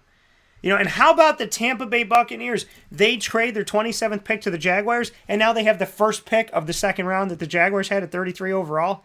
Tom Brady's team, with all those weapons, has the number 1 pick of the second round, which to me is fantastic. Fantastic value. Fantastic. Round number 2, this is a big night. I know everybody's like, night one, round 1, gotta watch it. Yeah, you do have to watch it. But you have to watch round 2 and 3. And by the way, Tom Brady was drafted in round 6, which is on Saturday. So I suggest that you watch it all. I'm going to be watching it all. I'm going to be playing it right in front of the television. I'm watching the whole thing. I'm like that. I'm happy I work with Monster and Rain because I'll be having that Monster like what time is that? But I'm gonna be there doing my thing, watching it. I'm excited. I'm pumped. I'm ready. This draft was awesome. I'm gonna be breaking it down in a big way. I got a lot of stuff to talk about. But Greg, you asked about Trayvon Walker. You've been so patient. Yeah, I mean, listen, Trayvon, his numbers, as I talked about it before, Aiden Hutchinson played 2 full seasons, right? He really played as a freshman. 2020 COVID year, didn't have as many games. So we look at this and, ultimately he had 2 seasons, but really, really good seasons. And then Kayvon Thibodeau, he had more, and I've said this before, he had more consistency over 3 seasons, but his numbers weren't as good. They weren't as knock it out of the ballpark. It was kind of like, if you liken it to baseball, it was like Kayvon Thibodeau was getting on base. He was hitting singles, doubles, maybe a triple, but Aiden Hutchinson was hitting home runs. And then you have Trayvon Walker, whose numbers were below both of them. And Trayvon played D-end, he played D-tackle, he played linebacker. So, that's why his numbers can be skewed here. So, let me be clear on that, because I talked about how his numbers were lower, but he played at different positions. Played 298 times at D-end, 184 times at D-tackle, 93 times at linebacker, all in 2021. Isn't that nuts? Isn't that crazy? And that was a national championship year, so obviously Trayvon was doing some good things there for the Georgia Bulldogs because the team is a cohesive unit. I mean, Georgia just a ton of players drafted in the first round of this draft. It's insane. And rightly so. But, Trayvon, looking at him, 209, and this was in 2021. This is not over his career. If somebody's like, oh, okay, he was a linebacker, D-tackle, defensive end, what was he, 1 or 2 things in his first season, then he switched to another season? No, he played all of this last year. He played up, he played down, he played outside, he played inside. So the versatility, that's something that maybe Jacksonville's looking at. That's something I didn't talk about. That's something that I didn't allow myself to know. I was so pushed by Aiden Hutchinson that I'm not going to sit here and lie to you. I'm never going to lie to you. I didn't do my due diligence on Trayvon Walker. I was sold that Aiden Hutchinson, Evan Neal, and then Trayvon started coming up, and I was like, they got, I feel like looking at the sheer numbers, it didn't make sense, but looking at the versatility, there's some good here. And there's the upside, right? They said with Aiden Hutchinson, some of the notion was, whatever you see is what you get. You know what you're getting with him. And I like that. But in the case of Trayvon Walker, okay, there's more upside, right? He can do, there's more of a chance for him to grow where Aiden Hutchinson is who he is, right? And maybe Aiden being who he is, maybe that's great. Maybe the fact that Trayvon Walker can be more, maybe that's even better. And Trent Baalke, I watched the video, GM talking to him in the Jaguars situation room, right, their draft room, and, he kind of let him know a couple times, he's like, I told you that this might happen, right? And then he said to him, all right, he's like, thank you so much. And he's like, all right, let's make it count. Let's make this beat, let's make sure this pick was the right pick. Let's make this worth something. You could see that Trent Baalke was like, okay, we did it. I told you this might happen, but now let's do something with it. Because maybe Trent Baalke's thinking, this is my job, right? Jacksonville has changed coaches, changed GMs, executive VPs. The only consistent is Shad Khan, the owner. Everything else has been moving. They did have the same D coordinator when different coaches changed, but now even that's changed. Urban Meyer didn't even last a season, but that's Urban Meyer's fault. So, ultimately looking at this team, like I said, Aiden Hutchinson, I got sold on that, right? Trayvon Walker, the moment he was drafted, you can go back and watch our draft cast from Pizza Man Pub. YouTube.com/wakeupcalldt, Facebook.com/wakeupcalldt. I said Aiden Hutchinson, that's who I thought they should go with, and ultimately they went with Trayvon Walker. And my words to you, I said he's a Jaguar now, he's part of the family, I'm good with it. Show me what you got. Because the Jaguars drafted C.J. Henderson early out of Florida, corner, top 10. He was injured in his first season, and then he was gone. They brought in Dan Arnold, traded him to Carolina, and brought in tight end Dan Arnold last season. Jalen Ramsey, you know what I mean? Talented, he's gone. There's other guys that have come in and out. The Jaguars had 40 picks in 6 years. None of them were on the team that went to the AFC Championship. That's an admittance that they didn't draft right. They didn't bring in the right guys. Because if they were the right guys, they would have been on the team that went to the AFC Championship game. But you had to replace them with other guys because they weren't the right guys. So hopefully Trayvon Walker's the right guy. You know? You look at the upside, that's the hope. That's the excitement. The Jaguars were tied for 27th in sacks last season, as I mentioned earlier on this month. 27th. Out of 32 NFL franchises, only 5 teams were worse. They had 32 sacks the entire season in 17 games. It breaks down to less than 2 sacks a game. Ew. So, Trayvon Walker's got to help him out with that, you know? And I'm excited. I really am. You got Josh Allen, who's a hybrid. You got Kayvon Chasen, who's a hybrid, who they drafted recently too. And now you have Trayvon Walker, who's a hybrid. So the Jaguars have 3 hybrids, and they had a veteran hybrid before as well. So they've been used to having 3 hybrids, but now hopefully they'll have the right hybrids that they need to make this thing happen and make this thing work. Listen, I am a supporter of Trayvon Walker. I want to see him do well. I want to see him make it happen. I want to see him take care of business. I want him to be one of the greatest number 1 picks ever taken. I want him to prove me wrong when I said Aiden Hutchinson. Or not even prove me wrong. You know what? Not even prove me wrong, because Aiden Hutchinson can be great too. He can be great too. Right? I just want to see this hybrid make it happen. Now, it took Josh Allen a few seasons, right? Took Josh Allen a little bit to become that dude. But he did it. Trayvon Walker, as a D-end, as a hybrid, he runs a 4.59, 4.6 in the 40. I'm good with that, too. Really good with that. I'm watching his film right now as we're discussing. I'd show you the film, but YouTube always... YouTube called me for spam the last time I did B-roll of a player. While we were talking about the player, we put up B-roll, which is something that's normally happened for over a decade in sports, but apparently it was against community standards, and then I went against that and appealed it, and they told me that it was spam. So, thank you to YouTube for doing the wrong thing. And I give credit where credit's due. I never said that it was my footage, but, you know, we live in a world where people are protecting us from things that aren't wrong. So, that's just how it is. And I'm watching the film right now that I would love to be showing you. I would love to be showing you this film. But yeah, I mean, Trayvon Walker getting after it. Listen, he's number 44.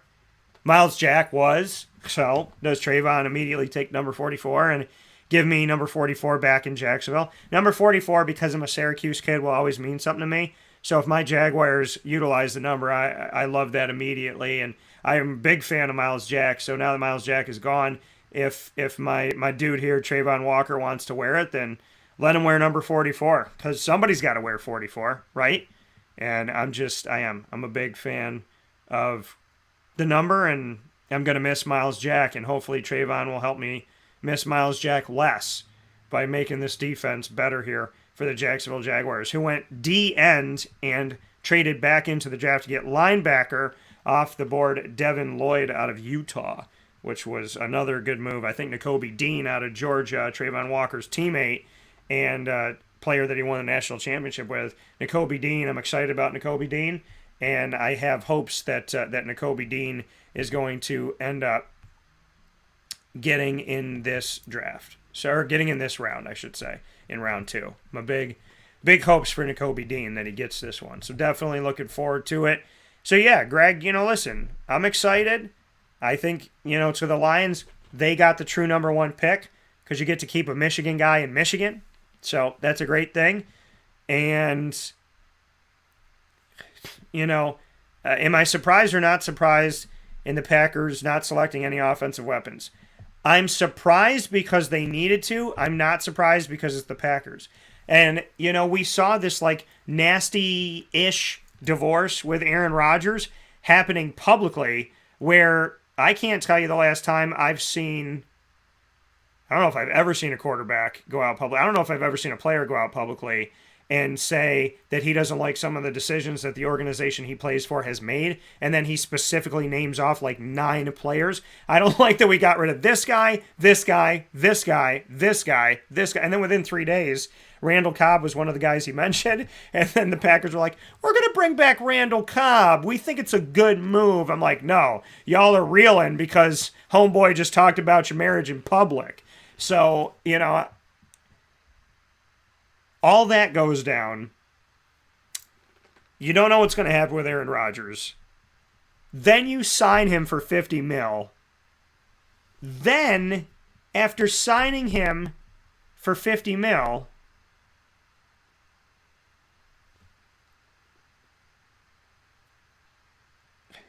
you get rid of Devontae Adams 5 seconds later. His number 1 target. They're not the same team without Devontae Adams. Aaron Rodgers is good, but they're not the same team without Devontae Adams. They're not. They're not. They're not as fearful. They're not. Or fearsome without him. Fearsome's a better word. So this weird relationship between Aaron Rodgers and the Packers, I think it could be worse now.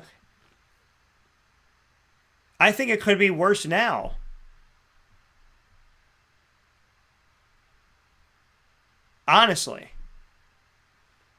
than it was then. I think it can be worse now. Because you don't have Devontae Adams.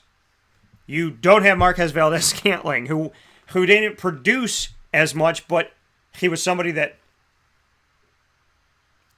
Aaron Rodgers at least had worked with. So you don't have Devontae Adams. You don't have Marquez Valdes-Scantling, who was supposed to be the number 2 guy. So you don't have the number 1. You don't have the number 2.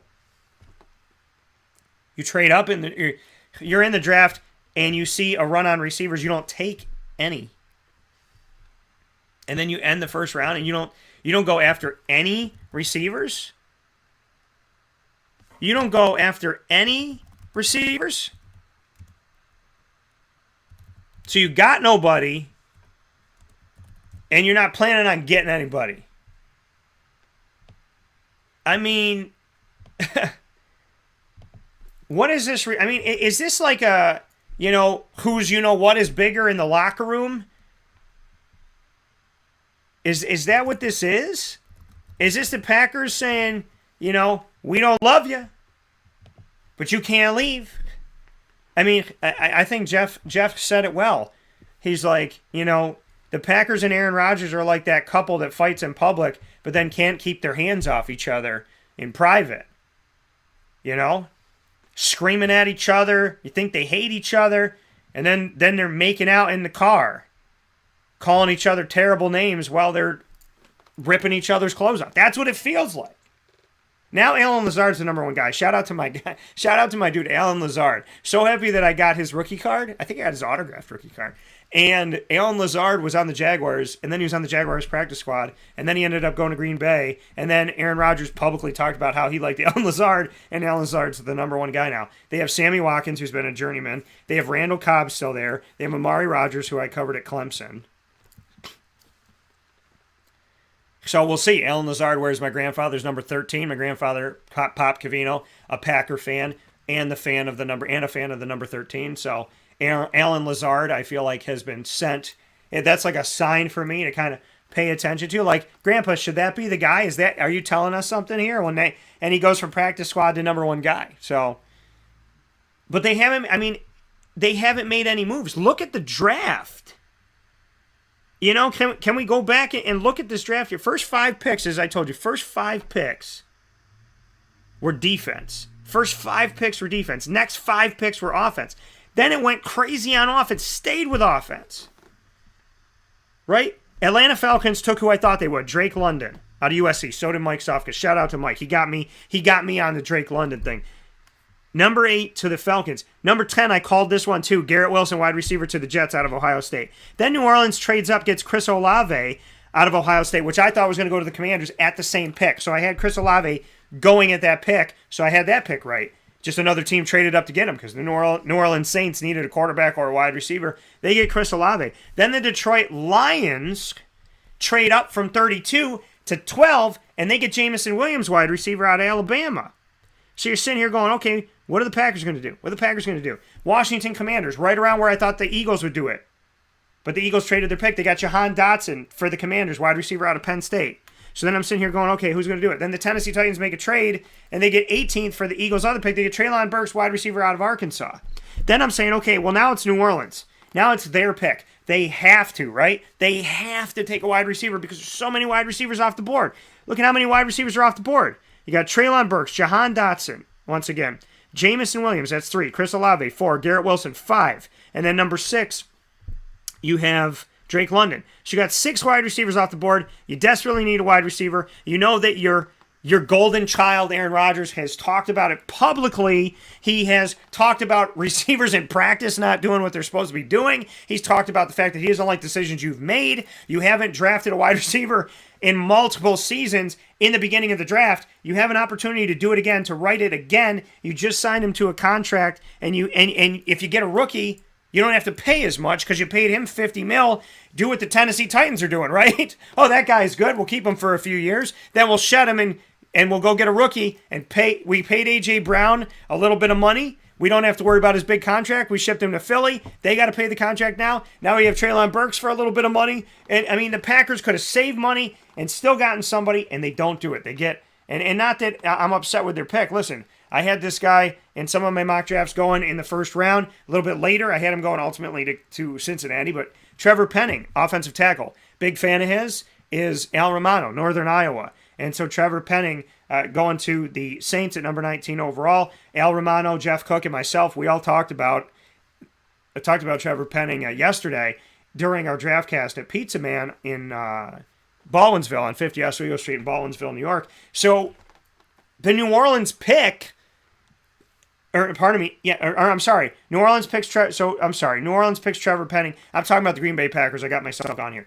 So New Orleans picks Trevor Penning. So the Green Bay Packers have 22.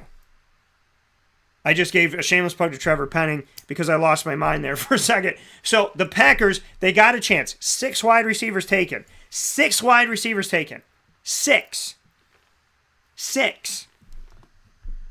wide receivers taken in the first 18. That's a third of the beginning of the draft. A third of the 18 picks to start the 2022 NFL draft. A third of those picks were wide receivers. And Green Bay at 22 does not trade out of it. They had 22 and 28. And they kept them both. And they go inside linebacker Quay Walker out of Georgia.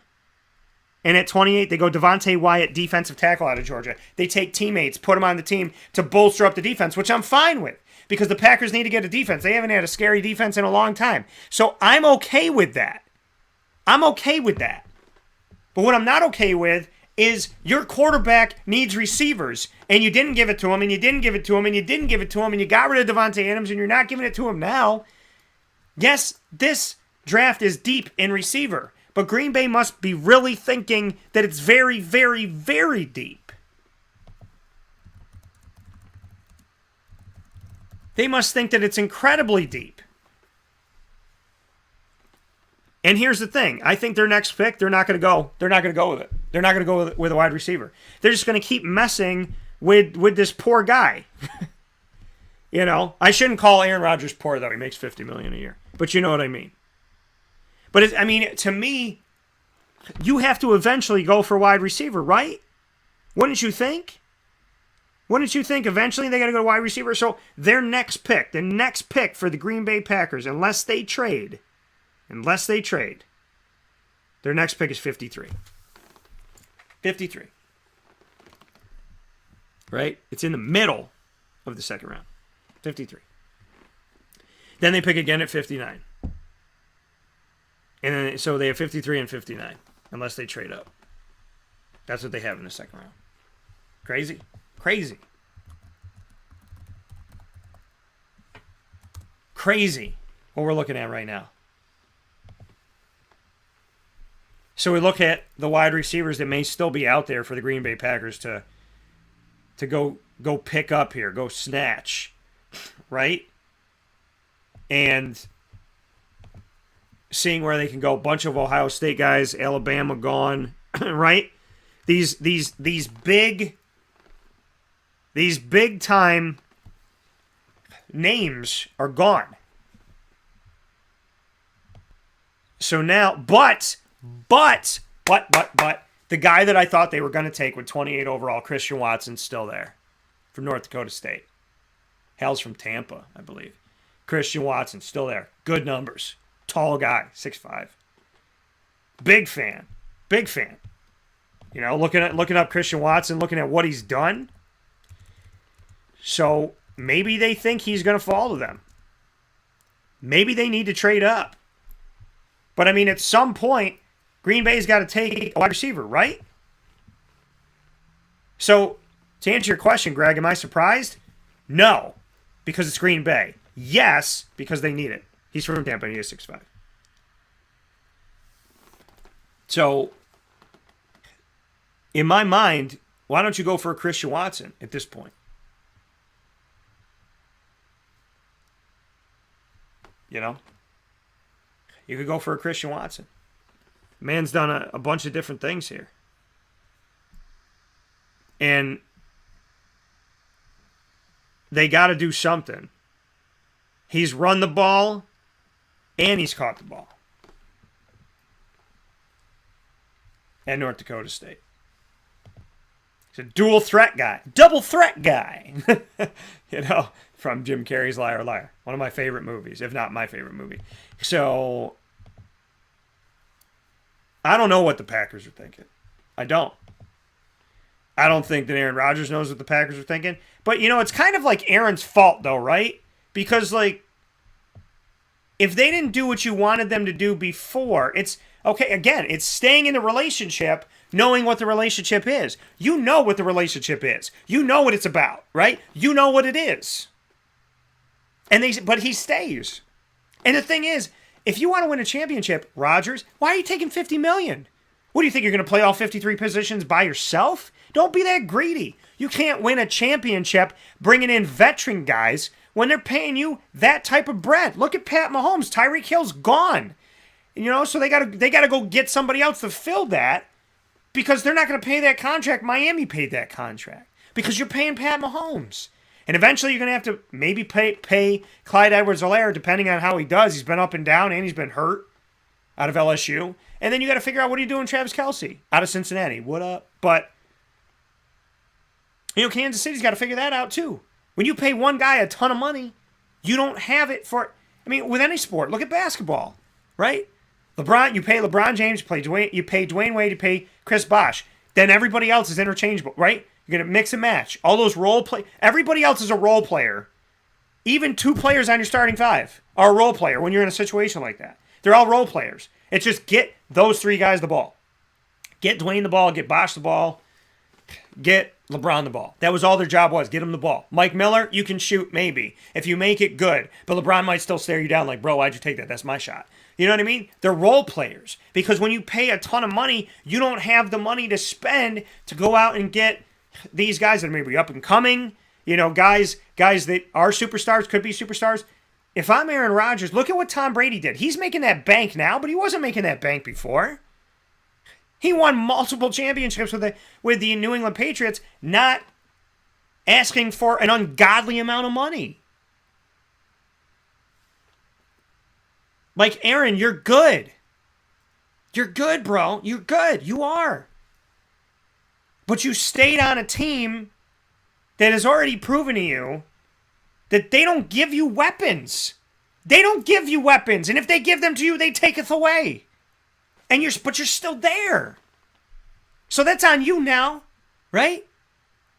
You fight with her in public, you call her names, and you go home and you shut the door, and the neighbors hear screaming because y'all are doing the nasty. That's what the Green Bay Packers have with Aaron Rodgers and the team. They have wild, crazy makeup, but super rude and disrespect. They have a volatile relationship. They hate to love each other, but they're together. They're still married amidst all this garbage. And the thing is, I'm thinking in my head, I'm like, why would Green Bay part with Aaron Rodgers even if they don't like each other? Because you have an MVP. You got a Super Bowl champ. Why would you let him go? So I didn't see him leaving, but I also don't understand how this is a functional marriage. And how does Devontae Adams, who, I got the feeling from Devontae Adams, hey, we're going to do what Aaron does. If he's not going to come to camp, then we're not going to go to camp. If he's not going to do it, then we're not going to do it. It's like, that's my guy. That's my quarterback. So I'm thinking like they're like this. And then Devontae Adams goes to the Raiders and he signs a multi-year deal and that's it? Right after you sign Aaron Rodgers, you don't figure things out with Devontae Adams? Arguably the number 2 wide receiver in the country, number 1 to some people? It's between who? Devontae Adams, DeAndre Hopkins, healthy, and Stephon Diggs? And Cooper Kupp? People would probably say Cooper Kupp now, maybe Stephon Diggs. But you were saying DeAndre Hopkins. Some people were saying Devontae Adams. Those 4 guys are right there. And Green Bay doesn't go with a wide receiver at either one of those picks after 6 of them got taken. They don't trade up. They keep the picks they have. They keep 22 and 28. So are they going Christian Watson in round 2? Like I said, they have 2 picks in the 50s. They could. Like I said, there's a bunch of receivers, but a lot of them have been taken.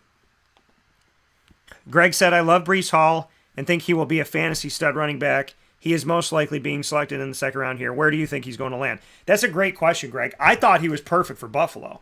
I thought, when you look at his numbers, he's Devin Singletary and Zach Moss put together and maybe better. He's like a better backfield than the 2 of them right now together. So I thought Breece Hall was the move to make. And Beeville Bills backers president Jeff Cook, sitting in with us in the draft cast, is one of my co-hosts yesterday with him and Al Romano. That's who Jeff wanted. So I think it made sense. Greg said Landry is still a free agent. I think he still has tread left on the tires. Yeah, well, you know what? Maybe the Packers are just hoping that Jarvis Landry is going to get to a point where he just wants to ball and he'll take like $1 million for a year. Maybe that's what they're hoping with Jarvis Landry. I'm not really sold on Jarvis Landry. He had his time in Miami. He had his time in Cleveland. I never thought he was a true number 1. I didn't see that. But we'll see. I don't think he's not talented. I mean, obviously, to be at this level, you're talented. And, I mean, he's never been the guy that I'm like, okay, I'm going to lean my team on him. But it's not that he can't. It's just that he hasn't shown me that. I still think there's something left in the tank with Jarvis. I don't think we've arguably seen the best out of him. And Aaron Rodgers, well, that would be a heck of a guy to get the best out of you. So maybe we get to see that. Hopefully we get to see that. That would be really great if Jarvis Landry signed there. Because, I mean, for goodness sakes, what's going on? Unless there really is that hope of like, hey, let's just hold on Jarvis Landry, let's make him sweat, and let's call him up and be like, hey, you want to be a Packer? But, Breece Hall, that's a great question. Looking at the draft order that we have right now, also looking at the players that are still here, Malik, we'll talk about that in a second. I'm going to do 2 things at once here. I want to make sure I answer the question that was asked. But, looking at the draft order coming up here in round number 2, once again, letting you know what's going down here. Fade to Black Street. Round 2, we have Tampa from Jacksonville as the first pick of the second round. I mean, you do that right. That's like getting that player could translate to being should have been a first rounder. They could sometimes translate to should have been the first pick of the first round if you do it right. And who does it better than, well, New England, I think, does it the best with Bill Belichick. But, I mean, Tom Brady. You got Tom Brady. You got the 33rd pick, right? He knows what it's like to be picked in the 6th round. Compensatory pick. So, Tampa Bay Buccaneers from the Jacksonville Jaguars get to start off the second round. Minnesota gets to start off, or gets to go 34th, thanks to Detroit and the trade that they made within the division. That's interesting. Like, they helped each other out, but, like, not on purpose. The Tennessee Titans have the 35th pick from the Jets, and then the Giants have 36. So, I mean, yeah, I'm looking at this. Tampa, they just re-signed Leonard Fournette. Minnesota's got Dalvin Cook. Tennessee's got Derrick Henry. So none of that's Breece Hall. The Giants have Saquon, and they need to keep him happy because what have I told you over and over and over again? This is his rookie contract. If you don't do right by Saquon and you don't have an offensive line there for him and you don't help him out a little bit, he's gone. This will be his last season as a Giant. I said this, and I've been saying this for over a year. If you don't do right by Saquon Barkley, if you do not do right by him right now and you don't have an offensive line to protect your quarterback and to open up some opportunities for Saquon so he doesn't have to do it all by himself, if you don't have a good offensive line and a good structure there to help out Saquon Barkley, he's not coming back. He's not. So I think the Giants, they have to continue to look at what they can do, to help protect. I know that they addressed some things in the first round, but it doesn't mean they can't continue to address those things. We look back to the first round and what they did, and they kept their 5th and their 7th pick. Kayvon Thibodeau, defensive end out of Oregon, him falling, I can understand that. And then taking Evan Neal. I love it. I love that they took Evan Neal. They couldn't go wrong there. They had their pick of the litter at that point. So, again, Breece Hall, Greg, you asked the question. I appreciate it. From inside of the Cafe Kubal Studios, this is Wake Up Call with Dan Tortora. You're listening worldwide on wakeupcalldt.com's homepage. Go and bookmark wakeupcalldt.com. Plenty of stuff there for you, and it's all free.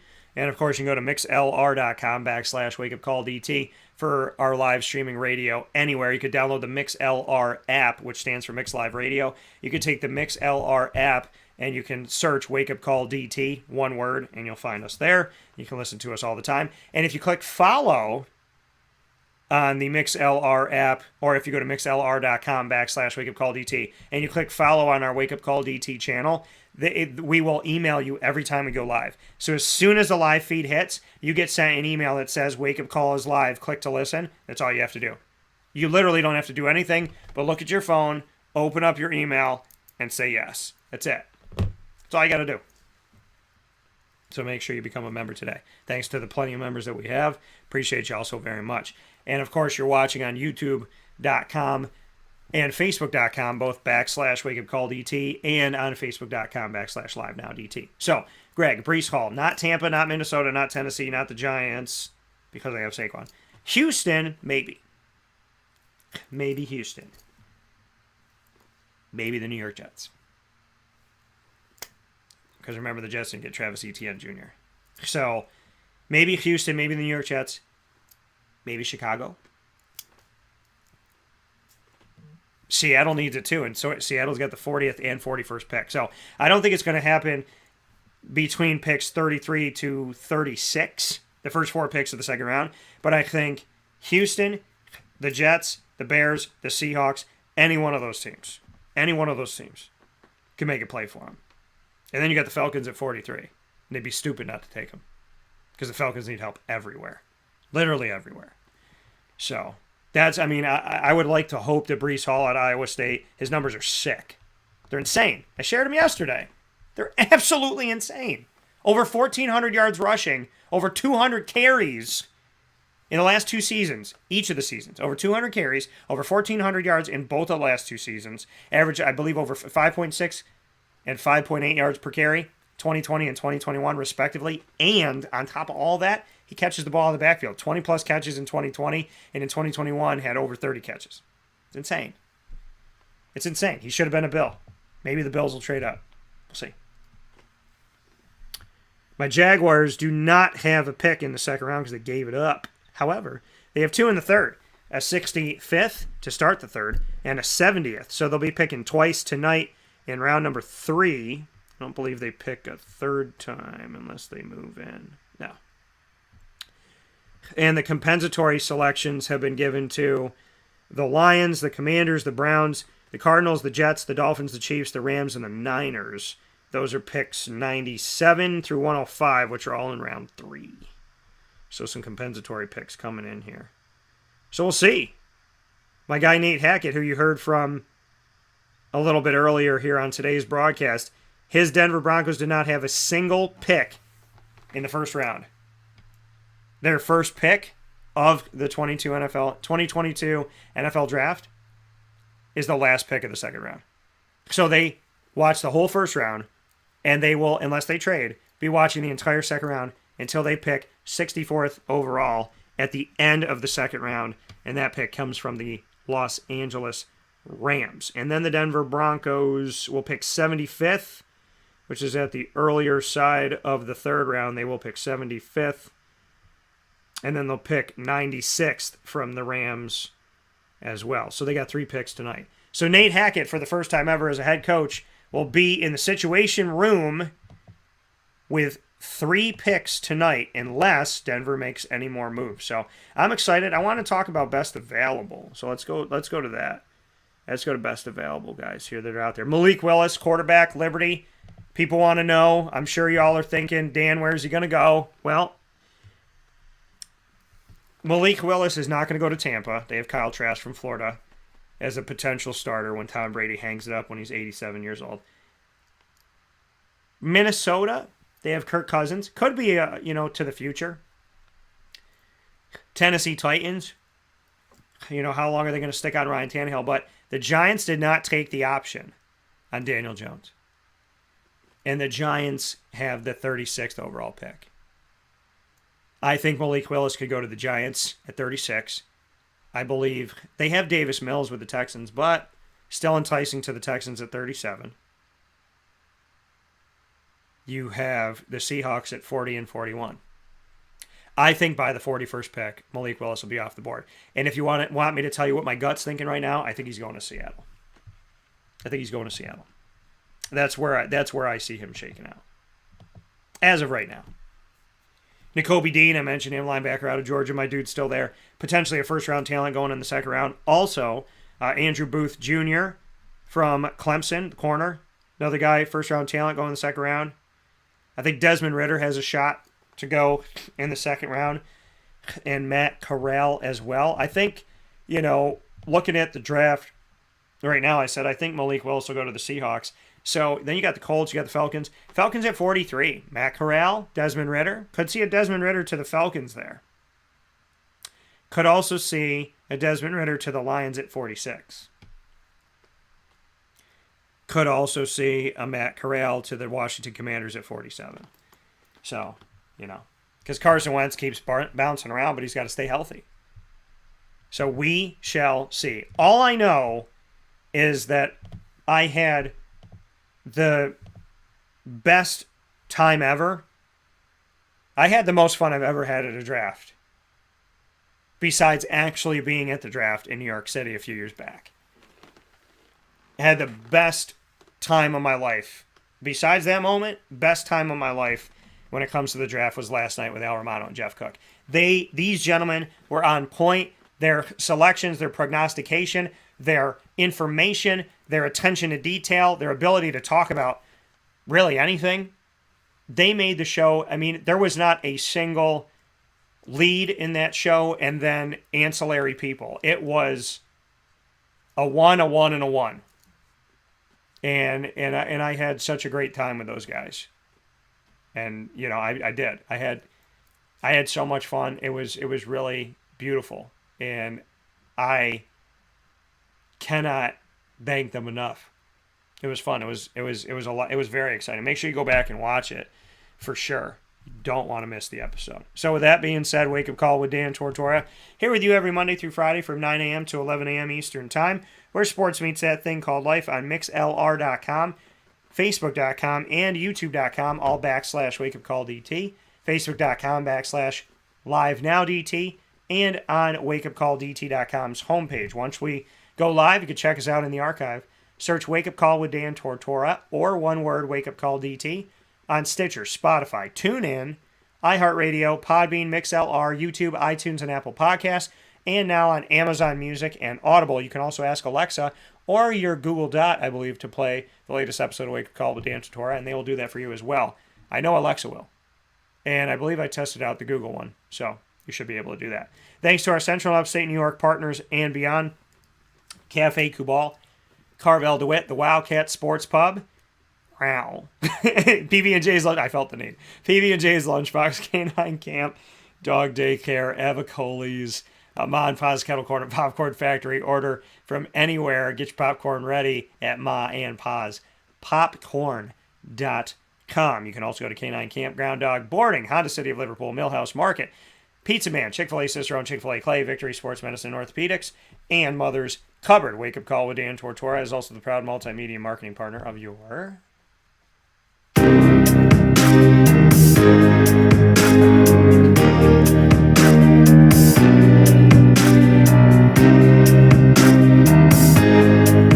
Lemoyne College Dolphins. It is fins up all day, every day when it comes to the Lemoyne College Dolphins. All throughout the year, we've been able to do fantastic specials thanks to the incredible people connected to Lemoyne. Athletics Director Bob Beretta joins me for AD and DT for Athletics Director and DT Dan Tortora every first and third Wednesday of each month at 9 a.m. Eastern Time to start off the show during Dolphin Time. And Dolphin Time every second and fourth Wednesday is spent with student athletes, coaches, as well as administration, future alumni, alumni and future alumni and future Dolphins. You can listen and watch all of those specials on youtube.com/wakeupcalldt and on the Lemoyne tab of wakeupcalldt.com. Dolphin Time every Wednesday at 9 a.m. Eastern Time. First and third Wednesday, AD and DT new episodes air. Second and fourth Wednesday, Dolphin Dive new episodes are there for you. And of course, you can check it all out, like I said, on YouTube and on wakeupcalldt.com's Lemoyne tab. Go to LemoyneDolphins.com for more information.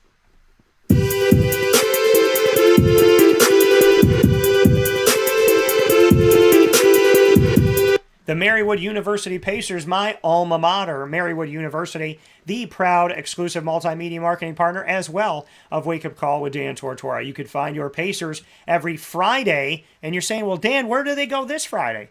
Well, don't worry, because I'm about to make an announcement about a big-time Marywood Monday coming to you. We'll talk about that momentarily. Why you didn't see them today is because you're going to see them in a huge way on Monday. Pacer Pride airs on Fridays at 10:30 a.m. Eastern Time to round out our weeks. The Pacers are there for you on youtube.com/wakeupcalldt and on the Marywood tab of wakeupcalldt.com. Go and check out our archives today and be sure you're here for new episodes of Pacer Pride every Friday right around 10:30 a.m. Eastern Time. And of course, for more information, go to marywoodpacers.com.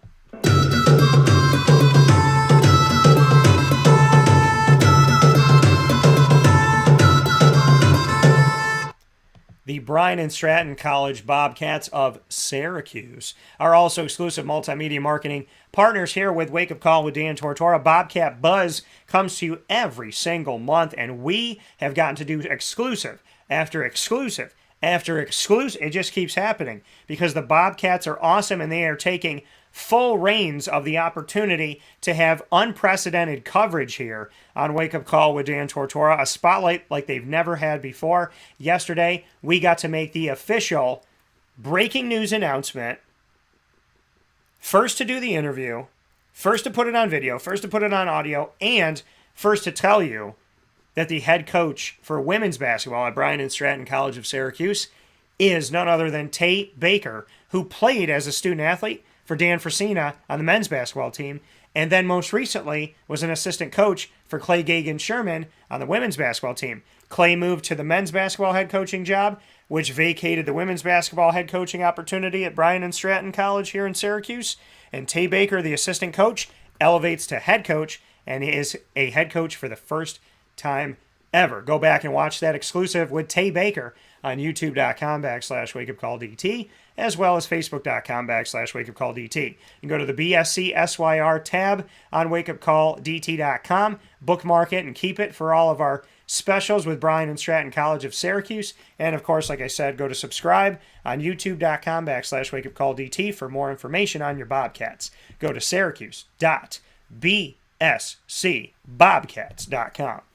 With that being said, folks, I want to thank you for being a part of the show. Want to thank Carvel DeWitt for the annoying moment of the week. Big time Sunday coming your way. Going to announce it soon. I really want to talk about it. I already have things ready to go. I'm very impatient with this because I'm just so excited. I have patience. I'm just extremely excited to share it with you. Lead, learn, evolve, ad-lib, and deliver on how a phone call can change your life. Just one phone call. And that coming to you from Chick-fil-A Cicero and Chick-fil-A Clay.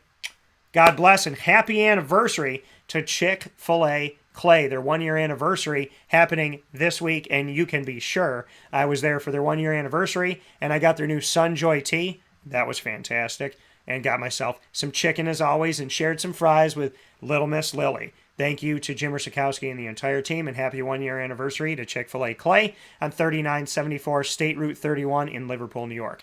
Top dog of the week was Nate Hackett in our virtual conversation. Uninterrupted, unedited, and here for you. Thanks to the Broncos, to Eric, Pat, and the entire team. Big time thanks to Nate Hackett for 10 years of friendship. And a top dog of the week for us, more than just this week. And happy to honor him today. K9 Camp Dog Daycare and K9 Kampground Dog Boarding of East Syracuse, the place to bring your furry-loving friends for short and long-term care. So make sure you trust the great people at K9 Camp Dog Daycare and K9 Kampground Dog Boarding. Big shout out to everyone there, including Lorraine, Chad, Heather, and the entire team. So, with that being said, I hope you all have a fantastic day. Please stay safe. Find us on the socials, and I will be draft casting all weekend long.